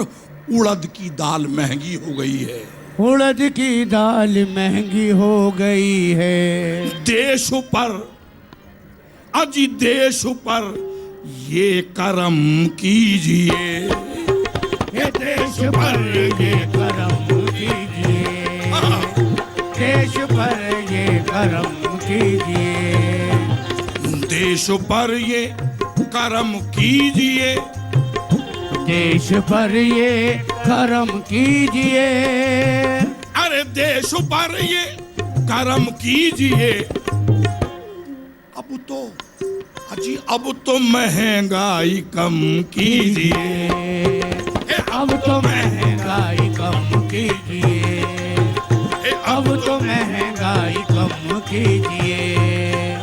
खुद बचे ऐसी महंगाई से, खुद बचे ऐसी महंगाई से, खुद बचे ऐसी महंगाई से। इसको जड़ से, इसको जड़ से खत्म कीजिए, इसको जड़ से खत्म। संबित पात्रा जी ने कहा था कि सेलिब्रेटरी मूड में ये सारा कुछ हो यहाँ पर, तो उनकी बातों में और चंद ऐसी बातें हैं जो कह रही हैं कि हाँ मिशन अच्छा है, विजन अच्छा है, लेकिन शिकायतें भी खूब आ रही हैं। और हमने सोचा कि दर्द को भी ज़रा गाकर बयां किया जाए तो बेहतर होता है। लेकिन जो सवाल यहाँ से उठे थे उसमें एक और सवाल जोड़कर उसके बाद मैं आप पर आऊँगी और अंशुमन आप पर भी आऊँगी, क्योंकि ये सारे मुद्दे सुनने के बाद आपका आकलन बहुत ज़रूरी हो जाता है। देखिए महंगाई की बात हो रही है। मेरा सवाल ये है कि गेहूं, धान और शक्कर, इनका कहाँ महंगाई है? ये तो खुद ही सस्ते हैं पूरे बाजार में, किसान की स्थिति तो वैसे ही खराब है। और कहाँ ले जाके मारना चाहते हैं किसानों को गेहूं, धान और गन्ना पैदा करने। कपास की हालत ये है कि दाम नहीं मिलता। तो ये महंगाई महंगाई महंगाई, ये सब किसान के ही नाम है। किसान तो वैसे ही घाटे में जा रहा है। ये महंगाई की बात जो करनी है वो ये भी सोचिए कि जो उसकी लागत है वो उसको कहाँ मिल रही है। एक रियल इस्टेट का सवाल मेरा है उनसे। SEZ की बात है, SEZ को जितना पहले किया गया उसमें जो रेवेन्यू लॉसेज हुए 1,74,000 करोड़, तो CAG की रिपोर्ट कहती है उसको ऑक्शन कर देना चाहिए सरकार को। और जो महंगे मकान हैं उन पर ज़्यादा ब्याज होना चाहिए और मीडियम दर्जे तक जो है वो ब्याज दर कम होनी चाहिए। जितना अब ट्रैक्टर किसान लेता है तो उस पर ब्याज दर ज़्यादा होती है। फसल के लिए लोन लेते हैं, गन्ना मिल को डाल दिया, सरकार लेती है। उत्तर प्रदेश सरकार की बात करूं तो, और 3 साल से भुगतान नहीं करते यूपी जैसी सरकार, तो 2% की जो छूटें वो भी नहीं मिलती। जो संबित पात्रा जी, जो 8.5 लाख रुपए करोड़ का जो पिछली बार व्यवस्था की गई थी उसमें काफ़ी पैसा कारपोरेट को चला गया एग्रीकल्चर के नाम पर। ये नहीं होना चाहिए। कृषि का पैसा सिर्फ और सिर्फ किसानों को ही हो, और उसमें ब्याज दर जो है वो छूट उसको होनी चाहिए। अगर किसान ने फसल दे दी उसका कोई दोष नहीं। और तीसरी बात, जो रोजगार के संसाधन है, कृषि ही रोजगार इस देश में दे सकती है। आज भी कच्चा माल 59% लोगों को आता है, बजट में है कितना दे कितने पा रहे हैं। ये तो पहली बार एक अच्छी शुरुआत हुई है कि ई कॉमर्स और जो क्रॉप इंश्योरेंस की बात की है, सॉइल हेल्थ की बात की है, इरिगेशन की बात की है, ये एक अच्छी शुरुआत 30 साल के बाद हुई है। 35% इरिगेटेड था, आज भी उतना ही बिना सिंचाई के कैसी उत्पादक था, ये तमाम चीजें। तो मेरा ये निवेदन है कि ब्याज की दर कम की जाए और क्रेडिट का पैसा सिर्फ और सिर्फ किसानों को ही हो। और तीसरी बात, जो ट्रैक्टर या मशीनरी लेना चाहता है वो भी क्रॉप लोन की तरह ही हो। और चौथा पॉइंट इसमें यह है कि जो भंडारण की समस्या है इस देश में, वो किसानों को 2% ब्याज दर पर भंडारण के लिए पैसा सरकार मुहैया करे और सरकार उसमें एग्रीमेंट करे, तब भंडारण की समस्या का समाधान होगा, जो बर्बादी हो रही है वैसे मुझे। और चौथी बात, रोजगार के लिए पोस्ट हार्वेस्ट टेक्नोलॉजी के लिए फ्रूट एंड वेजिटेबल प्रोसेसिंग की व्यवस्था हो, तभी विकास और संसाधन होगा। सबसे बड़ा उपभोक्ता किसान है, जब किसान की जेब में पैसा होगा तभी मेक इन इंडिया और तभी इंडस्ट्री का माल बिकेगा, नहीं तो आप बैठे रहिए, तमाशा चलेगा ऐसे। धन्यवाद। बहुत कड़क सवाल सब आए हैं। वाकई देखिए, जनता का कड़क सवाल होना चाहिए और विनम्रता से सरकार को जवाब देना चाहिए। मैं एक एक करके जवाब देने की कोशिश करूंगा। सबसे पहले चौधरी साहब ने ब्याज के बारे में कहा कि किसानों की ब्याज की दर में कमी होनी चाहिए और किसानों को और बढ़ोतरी मिलना चाहिए। Interest subvention scheme for agricultural credit, उसके अंतर्गत 3% वेवर सरकार ने दिया है। 50,000 करोड़ रुपए का क्रेडिट केवल सिंचाई के लिए भी सर ने कहा 50,000 करोड़ रुपए 5 वर्ष में खर्च किया जाएगा। और जैसे मैंने पहले भी कहा था कि पर ड्रॉप मोर क्रॉप, यह उद्देश्य लेकर सरकार चल रही है। दूसरी बड़ी बात, एग्रीकल्चर के सेक्टर में मैंने ग्रामीण सड़क के विषय में आपको कहा सर, क्रॉप इंश्योरेंस के विषय में कहा, मगर रूरल इंफ्रास्ट्रक्चर बहुत महत्वपूर्ण है, उसको ध्यान में रखते हुए 25,000 करोड़ रुपए का बजट का आवंटन पिछली बार सरकार ने इस सेक्टर में किया था। और ये सरकार, मैं बता रहा हूं आपको, आप लिख लीजिए, ग्रामीण सड़क को लेकर जितना काम ये सरकार करेगी और कर रही है, ये इतिहास रहेगा। ये आज मैं आपको प्रतिज्ञा करके जा रहा हूं। दूसरी बात, सर्विस टैक्स की सर ने की थी, ये बहुत क्लैरिफाई करने का विषय है। मुझे नहीं पता कल सर्विस टैक्स बढ़ेगा कमेगा, मैं तो एक छोटा सा प्रवक्ता हूं, मगर जितना मुझे पता है सर्विस टैक्स के विषय में, क्योंकि जीएसटी हमारा उद्देश्य है, स्वाभाविक रूप से ये एकेडमिक इंटरेस्ट है कि जब जीएसटी को लाना है तो सर्विस टैक्स बढ़ाना पड़ता है। ओआरओपी भी आ रहा है, 7th पे कमीशन भी है, तो स्वाभाविक रूप से सर्विस टैक्स के ऊपर कल नज़र लोगों की रहेगी। मगर जीएसटी आ रहा है, यह भी सोच के हमें सर्विस टैक्स के विषय में चिंतन करना है। चौथी बात, हाउसिंग फॉर ऑल बाय 2022 का विषय रहा है। इसमें मैं सरकार को बधाई दूंगा कि रियल एस्टेट बिल, आप देखिए यहाँ एस्टेट के भी लोग बैठे हैं और बायर्स आपके व्यूअर्स के रूप में देख रहे हैं। बायर्स के लिए इस सरकार ने इतना बड़ा दिल दिखाया है रियल एस्टेट बिल लाके, जो अभी पारित होना बाकी है। मैं रिक्वेस्ट करूंगा कि पारित हो जाए तो अच्छी बात होगी। उसमें जो रेगुलेटर की बात की गई है कि उसमें पेनल्टी भी होगा और रेगुलेटर को एक कड़ा सिचुएशन दिया गया है जिसमें रेगुलेटर पकड़ सकता है गिरेबान से रियल एस्टेटर्स को। रियल एस्टेटर्स के जो मालिक हैं और जो कंपनीज हैं, उनको बेनिफिट क्या होगा? अगर सब कुछ ट्रांसपेरेंट होगा, इस बिल के माध्यम से सब कुछ ट्रांसपेरेंट हो जाएगा, तो स्वाभाविक रूप से जो इन्वेस्टर्स हैं वो और इन्वेस्ट करेंगे, क्योंकि पहले क्रेडिबिलिटी क्वेश्चन में था, जिसको अंग्रेजी में कहते थे फ्लाई बाय नाइट ऑपरेटर्स। ये कब आके बना के चले जाते थे और मकान का क्या होता था पता नहीं। लेकिन ये बताइए ना, 2022 का जो आप लोग टारगेट बार बार देते हैं, ये क्या बचने का तरीका है कि 2019 में भी आप बोल सकें? 2022 बोलते हैं, आज 4011 गांव 4026 गांव हिंदुस्तान में ऐसा है जिसको टारगेट किया जा रहा है। 2011 गांव में काम आरंभ हो चुका है, इसलिए सारे गांव को आंकड़े लेकर हम बात करते हैं। ये कोई 2 दिन में हो जाए ऐसा तो हम नहीं कह सकते हैं। अंजुमन जी, आपका काम ज्यादा मुश्किल है, क्योंकि दोनों पार्टियों के बीच में आप बैठे हैं, वहां का भी संतुलन बनाना है और बताना है कि बजट का संतुलन बन पाएगा कि नहीं बन पाएगा, क्योंकि जो यहाँ की जो उम्मीदें आ रही हैं उसमें गांव और शहर के बीच एक सीधी रेखा दिख रही है हमें। श्वेता, जब मैं इसे सुन रहा था तो मुझे लगा कि शायद काश बजट कव्वाली और शायरी जैसा होता, पर एक्चुअली बजट कव्वाली और शायरी जैसा होता नहीं है। कल वित्त मंत्री जब खड़े होकर बजट पढ़ रहे होंगे तो देश में हजारों उद्योगपति और दुनिया के सारे लाखों निवेशक ये देखना चाहते होंगे कि सरकार उन्हें देना क्या चाहती है, जिस पर वो भरोसा कर सकें। और उस हिसाब से मैं मानता हूँ कि पिछले 10 साल का सबसे चुनौतीपूर्ण बजट है। इस बजट की पृष्ठभूमि बड़ी महत्वपूर्ण हमें समझना होगा, जिस पर चर्चा हम कर रहे हैं। पहली 21वीं सदी की सबसे भयानक रूरल डिस्ट्रेस इसके बैकग्राउंड में है। लगातार लगातार 3 फसलें खराब हुई हैं और 3 फसलों की खराबी के पृष्ठभूमि में बजट आने वाला है।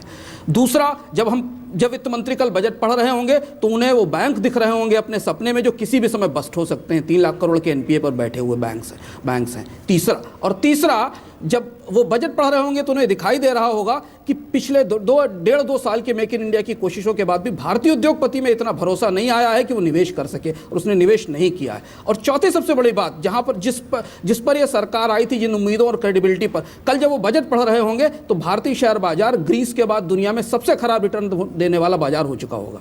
ये 4 बड़ी पृष्ठभूमि है। इन 4 बड़ी पृष्ठभूमि में जब वित्त मंत्री कल बजट पेश करेंगे तो उसमें निश्चित तौर पर कव्वाली शायरी नहीं होगी, क्योंकि उस बजट के बाद यह तय होगा, वो मेक एंड ब्रेक बजट होगा। वह बजट तय करेगा कि इसके बाद भारत में लोग निवेश करेंगे, कितने लोग ट्रस्ट करेंगे। और अगर इसको आप फैला लें इन चारों चीज़ों को, तो इनमें आपका रोजगार भी सिमट आता है, इनमें आपका सर्विस टैक्स भी सिमट आता है, इनमें आपका टैक्सेशन भी सिमट आता है। और जिसकी बात अभी संबित भाई कह रहे थे कि हमने पिछले 1.5-2 साल में भारत में इनडायरेक्ट टैक्सेशन में लगातार बढ़ोतरी देखी है, और अगले साल जब सरकार खड़ी होगी तो उसे 1.25 लाख करोड़ रुपए का पैकेज पे कमीशन के लिए देना होगा, उसे और देना होगा। और उसके साथ उसे यह भी तय करना होगा कि वो जो फॉरेन गैलरी है जहां जाकर हम लगातार भारत की मार्केटिंग कर रहे हैं, उसे हम दिखा सकें कि हमारे बजट के आंकड़े भरोसेमंद हैं कि नहीं, और हमारी उम्मीदों के नीचे जो किले हैं उनके नीचे कितनी बुनियाद रखी हुई है। बहुत अहम बात जी। मैं चाहती हूँ कि मोदी जी की दुकान से एक बार हो लें ताकि आप एक साथ जवाब दें उनके, क्योंकि यहाँ से भी बहुत सारे ऐसे मुद्दे उठते हैं जिनको लेकर डर भी बनता है। अगर वाकई उन निवेशकों को कल के बजट की तरफ नजर उठाकर वो देखेंगे और उसके बाद ये तय होगा कि भाई मोदी जी की ये दुकान चलेगी कितनी, क्योंकि इस पर बहुत कुछ आने वाले साल आधारित हैं। मोदी जी की छवि भी इससे जुड़ी हुई है, क्योंकि एक बहुत बड़ा सपना मेक इन इंडिया के तौर पर हमने देखा है। ये छवि का सवाल नहीं है, ये सवाल देश के विकास का है। सवाल ये है कि इस देश में लोगों को तरक्की कैसे मिलेगी। आज हम इस बाजार में देख रहे हैं कि हर किसी को कुछ ना कुछ चाहिए, सरकार मुहैया कैसे कराएगी।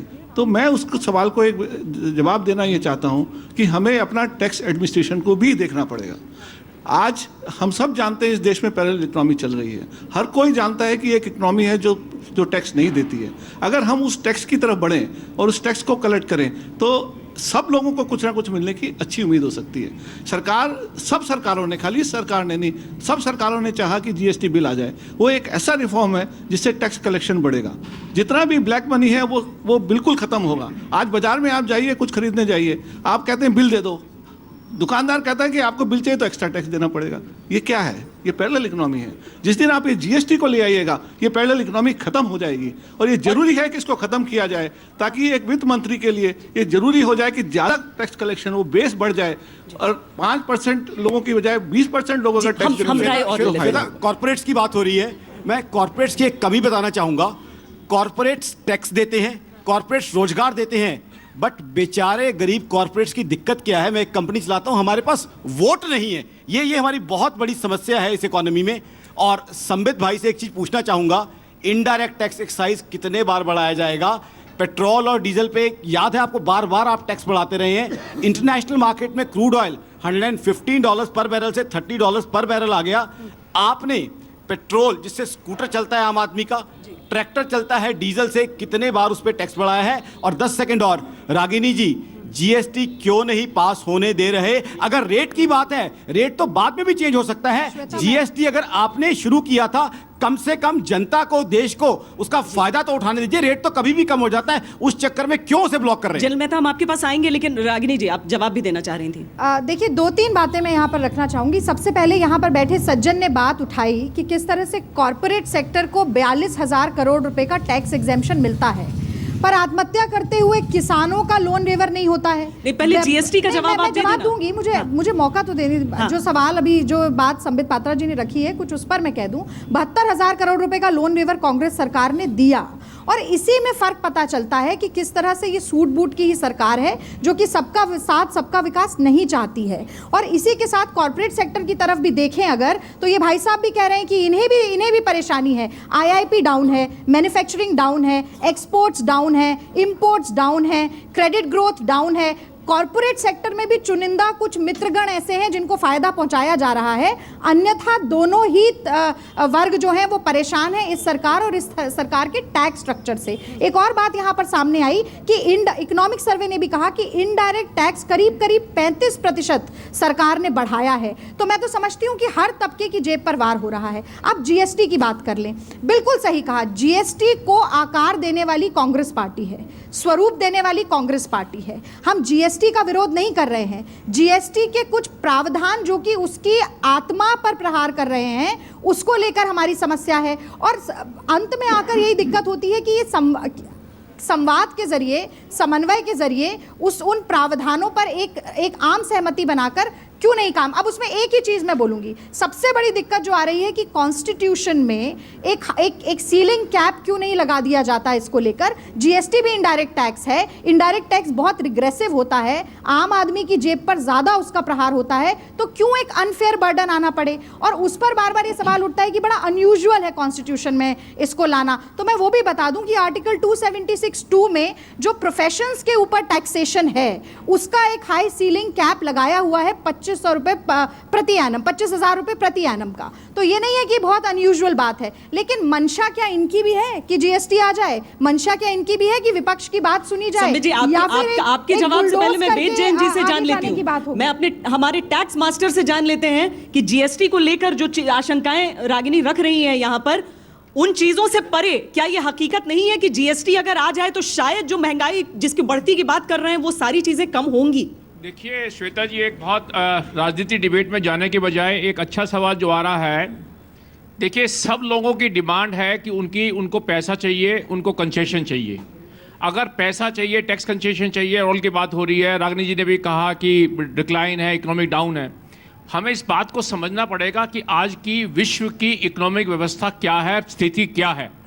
पेट्रोलियम प्राइसेस डाउन होने का मतलब कंट्री को बेनिफिट हुआ है इंपोर्ट पे, लेकिन साथ के साथ ये मानना पड़ेगा कि वर्ल्ड की इकॉनमी बहुत सीरियसली अफेक्टेड है। वर्ल्ड की सीरियस इकॉनमी अफेक्ट होने की वजह से ओवरऑल डिक्लाइन है और इंडियन इकॉनमी अभी भी उसी के मुकाबले में बहुत अच्छा परफॉर्म कर रही है। तो एक्सपोर्ट का जो डिक्लाइन हो रहा है, ये हो रहा है। इस समय इसकी सख्त ज़रूरत है कि हम आज की डेट में अपनी इकॉनमी के अंदर कॉन्फिडेंस को मेंटेन करें, और उसके लिए सबसे ज़्यादा ज़रूरी है कि फिस्कल डेफिसिट का जो बात डिबेट हुई नहीं है उसको मेंटेन करना बहुत ज़रूरी है।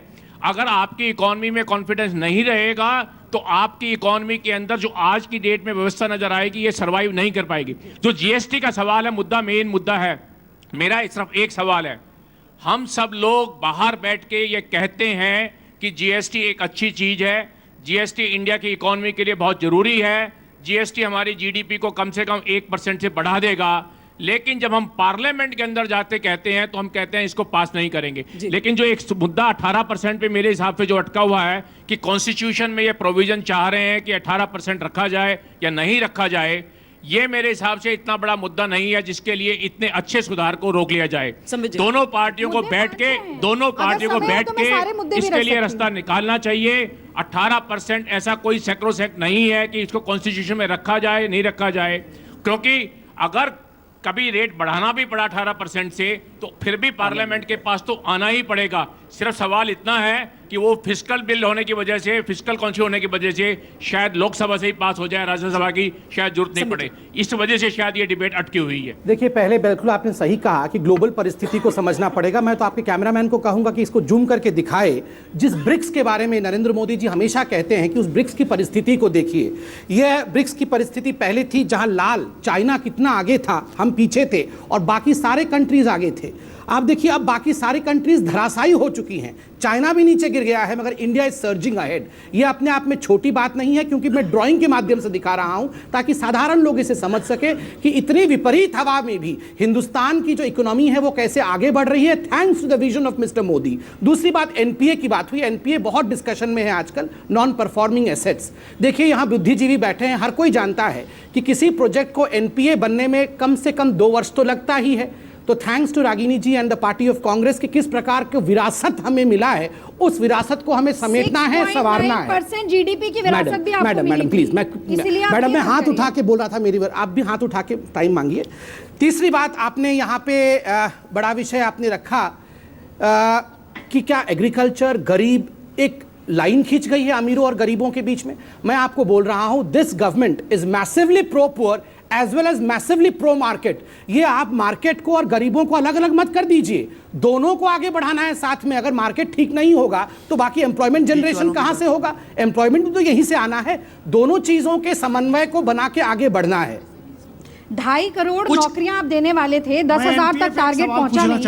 आप दिक्कत श्वेता जी एक जल्दी से, दिक्कत ये है कि वादे करना बहुत आसान है। आप नौकरियों की आज हालत देखें, 2.5 करोड़ का जो वादा था 10,000 तक भी टारगेट नहीं पहुंचा। आप स्किल इंडिया की बात देखें, इकोनॉमिक सर्वे ने फिर दिखाया कि स्किल डेवलपमेंट में जो करंट हमारे पास बहुत सीवियर क्वालिटी गैप आ रहा है। मैंने मेक इन इंडिया के बारे में आपको बताया कि IIP किस तरीके से डिप कर रहा है। जनधन योजना में 32% खाते ऐसे हैं जिनमें 1 रुपया भी नहीं है।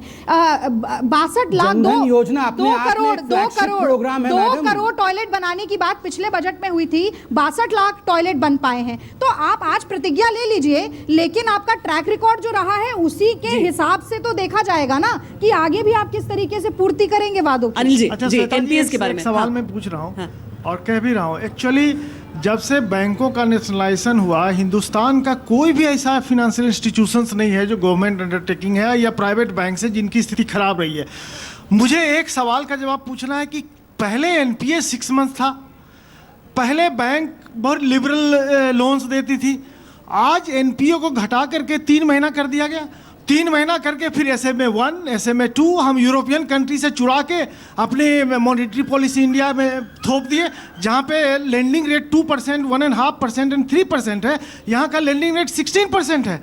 How customer can be treated equally? आज हिंदुस्तान का जो भी लोन पेई है वो देना पड़ता है। जो हमारा मिडिल क्लास है वो सबसे ज़्यादा सफ़र कर रहा है। कॉरपोरेट, जो बहुत बड़े कॉरपोरेट की बात मैं कर रहा हूँ, जहां लोन डिफॉल्ट हुआ उससे अब सभी लोगों की तुलना ना करें। आज medium industry, small and medium industry बहुत स्ट्रेस में है, इसलिए कि आपने मॉनेटरी पॉलिसी और गवर्नमेंट पॉलिसी में कोई सामंजस्य नहीं है। बैंक का फिजिकल हेल्थ उतना खराब नहीं है जितना बोला जा रहा है। सभी बैंक के पास सरप्लस पैसे हैं, लेकिन जो लैक ऑफ कोऑर्डिनेशन है between the governance and the policy makers, वो गैप पूरे हिंदुस्तान के इकोनॉमी को प्रभावित कर रहा है। आज के टाइम में लोगों को बाहर, जो देश से बाहर जितनी भी इन्वेस्टर्स हैं, FDIs हैं, उनके ऊपर इंप्रेशन ये जा रहा है कि इंडियन बैंकिंग सिस्टम कोलैप्स कर रहा है। अच्छा, थोड़ा मैं इसको, बस रीजन सिर्फ इतना है कि आपने 2 साल में रीस्ट्रक्चरिंग बंद कर दिया। अगर रीस्ट्रक्चरिंग करेंगे तो NPA हो जाएगा। तो आखिर जब पूरा ग्लोबल रिसेशन है, इंडिया उससे इंसुलेटेड नहीं है, तो क्यों नहीं आज फ्रांस इकोनॉमिक इमरजेंसी अपने कंट्री में लागू कर दिया। इससे पहले जो सरकार थी उसने जी, विदेश की स्थिति एक तस्वीर है और उसकी तुलना में हिंदुस्तान की स्थिति, पैकेज दिया था जी, स्टिमुलस पैकेज दिया था। तो आज मेरा ये कहना है कि इस बात का ये आकलन करते हुए कि बैंक की फिजिकल स्थिति खराब है या NPAs हो रहे हैं, आप हाथ पांव जोड़ दें और सामने खाना रख दें, बोलिए खाइए, कोई कैसे खा सकता है? बैंक की स्थिति आज वही है। अच्छा, मैं सिर्फ ये कहना चाहूँगा, एक तरफ किसानों की बात हो रही है और एक तरफ बड़े कॉरपोरेट्स की बात हो रही है। इंडिया में 5 करोड़ छोटे और मंझले कारोबारी लोग हैं। अब सभी लोग कह रहे हैं कि उनको भी पैसा चाहिए, उधर भी सब्सिडी चाहिए, इधर भी इंसेंटिव चाहिए। साहब, हम छोटे और मंझले उद्योगों को हमें कुछ नहीं चाहिए, हमें सिर्फ इतना कर दीजिए कि हमें पेपर वर्क से थोड़ा छुटकारा दिला दीजिए। अगर आपके पास 4 तरह के टैक्सेस हैं तो उनको मर्ज करके 2 कर दीजिए। एक छोटी सी मेरी रिक्वेस्ट वित्त मंत्री जी ने पिछली बार मानी थी। उन्होंने क्या किया था, मैंने कहा था कि जो आपके एजुकेशन सेस हैं और हायर एजुकेशन सेस हैं उसको मर्ज कर दीजिए टैक्स में, ताकि अलग से लाइनों में कैलकुलेशन ना करनी पड़े। और उन्होंने वैसा किया भी था। एक्साइज ड्यूटी को और सर्विस टैक्स को राउंड ऑफ कर दिया था 14% और 12.5% पर। लेकिन उसके थोड़े दिन के बाद एक फिर से नई बात शुरू हुई और इस बार उसका नाम दे दिया गया स्वच्छ भारत सेस। अब वो 0.5% फिर बढ़ा दिया गया है और इस बार ही वो 14.5% नहीं कर दिया गया है सर्विस टैक्स को, उसको उठा करके 14% और %.5% सेस अलग से कर दिया गया है, वो भी नॉन सेनवेटेबल टैक्स बनाया गया है। तो मैं सिर्फ इतना कहता हूं कि अगर हम 2 कदम आगे बढ़ेंगे और 1 कदम पीछे गिरते रहेंगे तो इस तरह से हम छोटे कारोबारियों को टैक्स देने में कोई प्रॉब्लम नहीं है, लेकिन उनसे सीधे तरीके से टैक्स लें, अलग अलग पेपर ना सोच कर ही आगे बढ़ना है। उसी संतुलन की हम बात कर रहे हैं। जनरल मेहता की जल्दी से बात। मैं आज तक के माध्यम से ये गुजारिश करना चाहूँगा कि सबकी बात सुनी जा रही है, लेकिन इस डिबेट में आप रक्षा को ज़्यादा गंभीरता से आपको लेना चाहिए, और जिस गंभीरता से लेना चाहिए वो मैं 25 साल से ये बजट का स्पीच सुनता हूँ, और जो वित्त मंत्री हैं वो खड़े होके बोलेंगे कल कि फलाना 10% बढ़ गया है या 12% बढ़ गया है बजट डिफेंस का, और अगर और पैसा चाहिए, जितना भी पैसा चाहिए हम देने के लिए तैयार हैं। और पूरा सदन तालियां बजाता है क्योंकि हमारे जवान सियाचिन पे बैठे हैं, सबको आप आश्वासन देते हैं, लेकिन उसके बाद कुछ नहीं मिलता, कुछ पैसा नहीं मिलता, उसके बावजूद पैसा लौटाना पड़ता है। पैसा क्यों लौटाना पड़ता है? क्योंकि मैं जानता हूँ, एक डिफेंस सेक्रेटरी ने मुझे बताया कि जब फिस्कल साल के आखिर जनवरी फरवरी में जब फिस्कल डेफिसिट को मिलाना पड़ता है तो पैसा आप वापस 10,000 करोड़ से 12,000 करोड़ वापस जाता है, और ये चीज रुकनी चाहिए। ये अहम सवाल उठा रहे हैं, हम इसी सवाल के साथ लौटेंगे। एवरी ईयर दिस ये पैसा वापस जाता है। हम इसी सवाल के साथ लौटेंगे क्योंकि ऐसा आज इस देश में है महंगाई, अब गरीबों पे आई आफत है। अब गरीबों पे आई आफत है। ऐसी महंगाई अब बढ़ गई है जो बताने के काबिल नहीं है, जो बताने के काबिल नहीं है। महंगाई अब बढ़ गई है जो बताने के काबिल नहीं है। अब तो हर आदमी इस नगर में, अब तो हर आदमी इस नगर में, अरे घर चलाने के काबिल नहीं है, घर चलाने के काबिल नहीं है। शहर में आज आकर के देखो, शहर में आज आकर के देखो, लोग कितने परेशान हुए हैं, लोग कितने परेशान हुए। हादसे उनके घर में है ऐसे, हादसे उनके घर में है ऐसे। अरे जो सुनाने के काबिल नहीं है, जो सुनाने के काबिल नहीं है। दरअसल यहाँ पर कव्वाली में मुद्दा अभी भी महंगाई का है, लेकिन जिस मुद्दे पर हमने खत्म किया था वहां से हम शुरुआत करते हैं कि जो आवंटन होता है, जहां पे हम डिफेंस की बात कर रहे हैं, आवंटन है वो भी लौट जाता है। संबित जी देखिए, जहां तक डिफेंस का सवाल है, मैं आर्टिकल पढ़ रहा था कि जो मोदी जी का कार्यकाल रहा है बतौर प्रधानमंत्री, that is a golden era of Indian defence. Rafale का उदाहरण मैंने पहले भाग में दिया था, आप तेजस का उदाहरण भी लीजिए। लाइट कॉम्बैट एयरक्राफ्ट हमारे पास नहीं था, जिस प्रकार से तेजस को प्रोक्योर करने की बात हुई। OROP 40 वर्षों से वो प्रॉमिस चल रहा था, OROP जो अब फुलफिल हुआ है, ये अपने आप में बड़ी बात है। 56 लाइसेंस प्राइवेट कंपनीज को दी गई है मेक इन इंडिया को साकार करने के लिए, और ये वन ऑफ द सबसे बड़ा अचीवमेंट रहेगा मोदी सरकार का कि आप देखिए मेक इन इंडिया के माध्यम से डिफेंस को आगे बढ़ाया जाए। जी मुझे लग रहा है, मेरा ख्याल है कि जो सवाल उनका है वो जरा उस जो सवाल था मेरा कि जो थोड़ा सा पैसा मिलता है मॉडर्नाइजेशन के लिए, नए हथियार खरीदने के लिए, उसमें से साल के आखिर में पैसा लौट जाता है। हर ईयर ऑन ईयर कोई ऐसा साल नहीं गया पिछले 15-20 साल में, ये सिर्फ आपकी सरकार नहीं है, ये हर सरकार के साथ ये ऐसे होता है। तो ये पहला आप लोगों को रक्षा के जब सुधार आप करवाएं, इस इस चीज़ पर नज़र करनी चाहिए कि ये पैसा पहले तो कम होता है और जो कम होता है वो भी लौटा दिया जाता है क्योंकि हम खर्च नहीं कर पाते, या नॉर्थ ब्लॉक से इशारा आता है कि भाई ये लौटा दीजिए। और आपने मेक इन इंडिया की बात की, एक बड़ा अच्छा प्रोग्राम था 126 राफेल का, अब आप 36 पे आ गए, वो मेक इन इंडिया था, अब उसको रद्द कर दिया गया। 10 साल के बाद कुछ दस्तखत होने की उम्मीद थी, वो रद्द हो गया। अब 36 के बारे में आ गया, अब मेक इन इंडिया तो आपने खुद ही रद्द कर दिया। तो ये बात दुरुस्त है कि आपकी सरकार बात अच्छी करती है, लेकिन बात के ऊपर अमल भी करना चाहिए। और आपको रक्षा मामलों के बारे में क्योंकि बहुत उम्मीद है इस देश को, तो आपको इसके ऊपर और कार्रवाई करनी चाहिए। देखिए, मैं बिल्कुल समझता हूं कि स्वाभाविक रूप से प्रश्न ज़्यादा पूछे जाएंगे और मैं इसका कदर भी करता हूं। जहां तक फिस्कल डेफिसिट के बारे में कहा, वाकई मैंने आपको कहा था कि the days of Chidambaram accounting method over, वो चिदम्बरम साहब का अकाउंटिंग मेथड था जब कुछ डिक्लेयर किया जाता था और साल के अंत में पैसा लाओ किया जाता था। और इस बार 3.9 आप अपने समय पे जरूर, इस साल भी 12,000 करोड़ पैसा लौटाया गया है। इतने सवाल पूछे गए हैं तो मैं जवाब भी दे दूं। मैं जवाब दे दूं डेफिसिट को लेकर आप उसकी पूर्ति कैसे कर पाए हैं, वो भी उस पर भी जरा मैं जवाब देता हूं कैसे पूर्ति। मैं बताता हूं, आप अगर फिस्कल डेफिसिट के विषय में आप मुझसे पूछेंगे तो मैं उसका भी जवाब दूंगा कि फिस्कल डेफिसिट कैसे कंट्रोल किया। 40% एफडीआई बढ़ा, स्वाभाविक रूप से अगर 40% एफडीआई बढ़ी है तो उससे फायदा होगा। अब मैं कंप्लीट मुझसे प्रश्न पूछा गया है, मैं सबके प्रश्नों का जवाब दूं।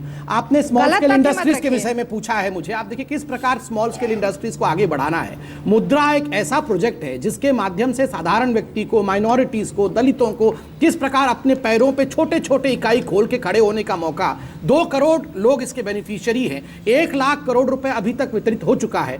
स्वाभाविक रूप से छोटे छोटे जो कारोबारी हैं उनके प्रति मोदी सरकार का पूरा ध्यान है। ऑयल के विषय में आपने पूछा कि बड़ा फायदा हो रहा है, बार बार इस पर टैक्स लगाया गया है एक्साइज के रूप में, ये आखिर पैसा कहां जा रहा है। देखिए श्वेता जी, ये समझाना बहुत जरूरी है। 4 तरीके से सरकार इस पैसे को खर्च करती है। एक तो कंज्यूमर को देना 1% बेनिफिट के रूप में पैसे कम करके।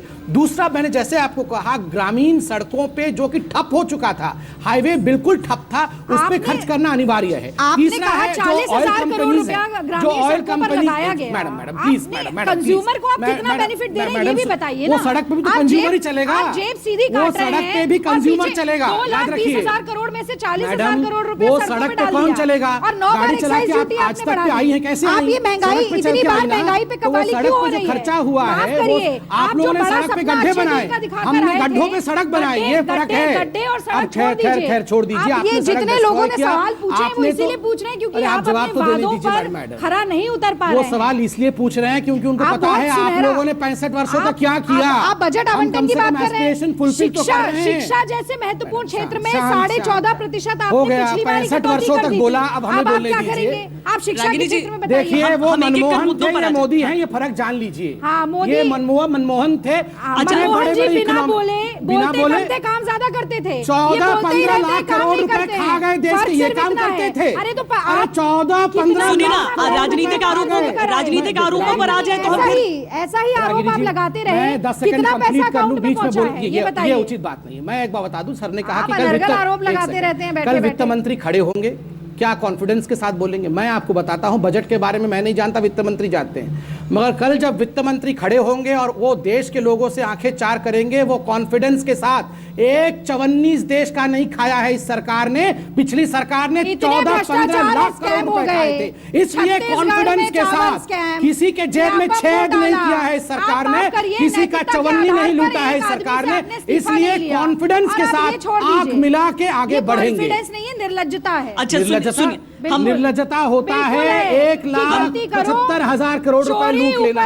अच्छा संबित जी, अगला कंसर्न सुन लीजिए। करोड़ रुपए लूट लेना। संबित जी, अगला कंसर्न सुन लीजिए।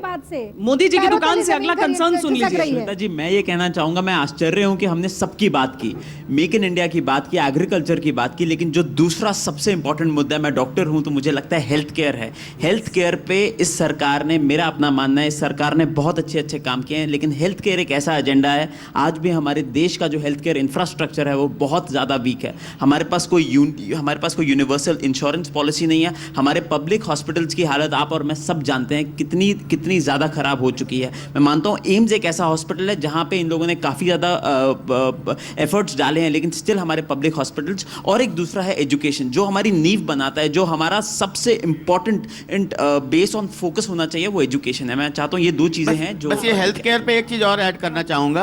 पिछले वर्ष जेटली साहब ने एक वायदा किया था, एक स्कीम होती है ESI scheme, employ insurance scheme होती है हेल्थ केयर की, जो कि सभी को मालूम है कि बिल्कुल बेकारगर हो रही है और काफ़ी बेकारगर एक तरह का स्कैम बनता जा रहा है, जिसके ऊपर उन्होंने कहा था कि हम उसको ऑप्शनल कर देंगे और उसको प्राइवेट हेल्थ इंश्योरेंस जो आ गए हैं, तो अब कोई एम्प्लॉय चाहे या एम्प्लॉयर चाहे तो प्राइवेट हेल्थ इंश्योरेंस के पास जा सकता है। कोई ज़रूरी नहीं है कि उसको ESI के पास जाना ज़रूरी है। उस डायरेक्शन में अभी तक कोई भी काम नहीं हुआ है। जो PF और NPS को भी जो ऑप्शनल किया गया है, उस डायरेक्शन को भी सिर्फ अनाउंस करके छोड़ दिया गया है, कोई काम नहीं किया गया है। तो संबित भाई उसके ऊपर तुरंत जवाब दे दे प्लीज। मैं क्योंकि डॉक्टर हूं और डॉक्टर ने एक प्रश्न पूछा सर 10 सेकंड में, क्योंकि मैं खुद भी डॉक्टर हूं। आप देखिए 2 बड़े स्कीम्स में सरकार का हमने एक्स्ट्रा एम्स बनाए, वो मैं नहीं बता रहा हूं, मगर अमृत और जन औषधि योजना, ये दोनों एक फ्लैगशिप प्रोग्राम है।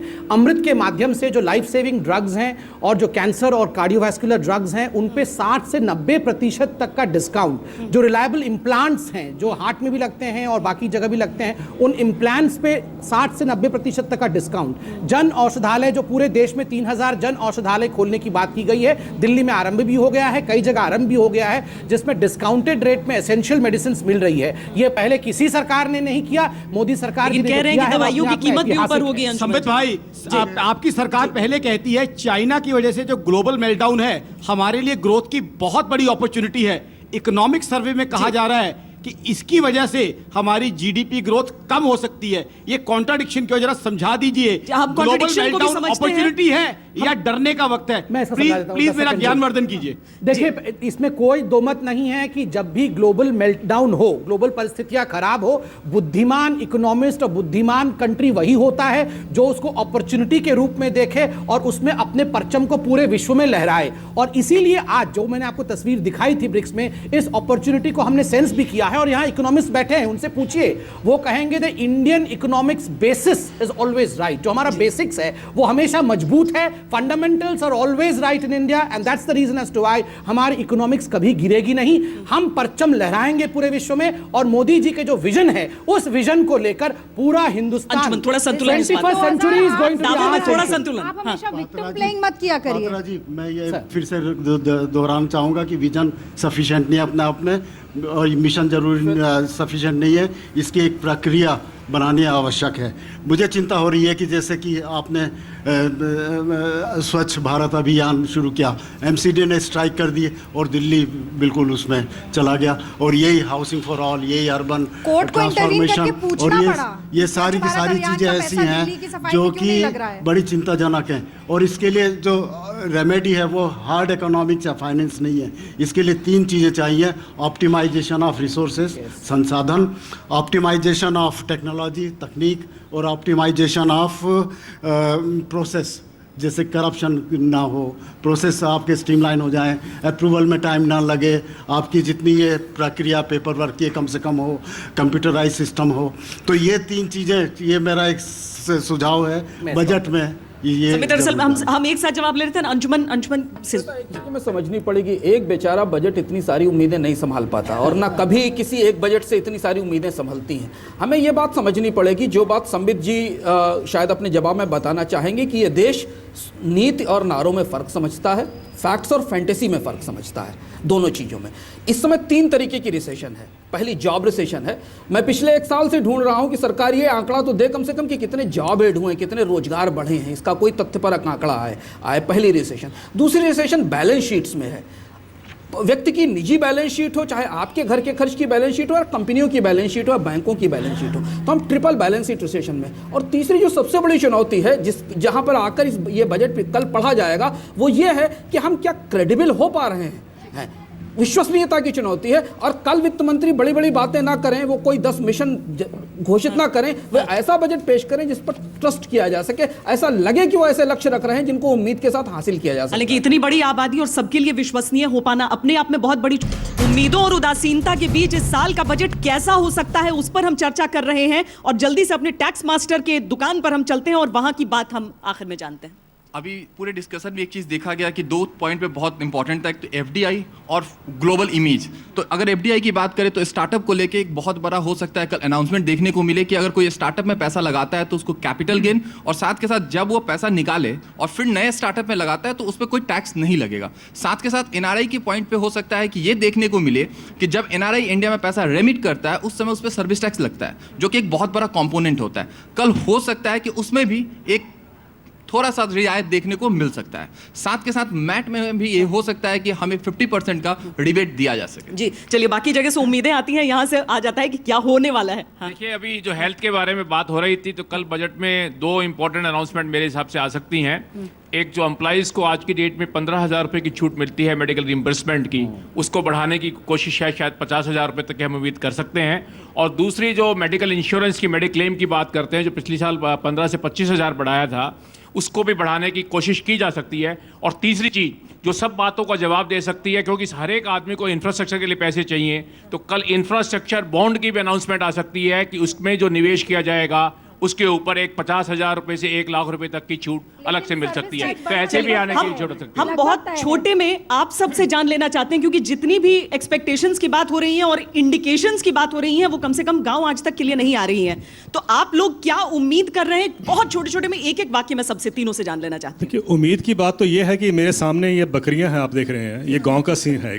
जो किसी गरीब महिला ने बकरी जब खरीदनी होती है तो ये 7-8 हज़ार रुपये की बकरी आती है, उससे वो अपना परिवार चला सकती है, उसको बेच सकती है, बिजनेस कर सकती है, एंटरप्रेन्योर है। उसको 24% रेट ऑफ इंटरेस्ट से एमएफआई से लोन मिलता है, 24% से।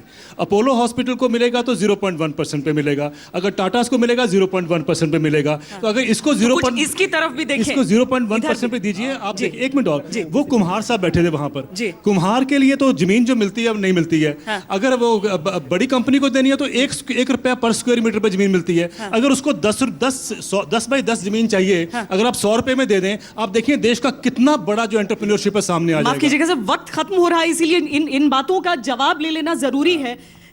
हमने देखा कि किन इंडिकेशंस की उन्होंने बात की थी संबित जी, और उन इंडिकेशंस में से क्या हमारे गांव के लिए कितना आ रहा है?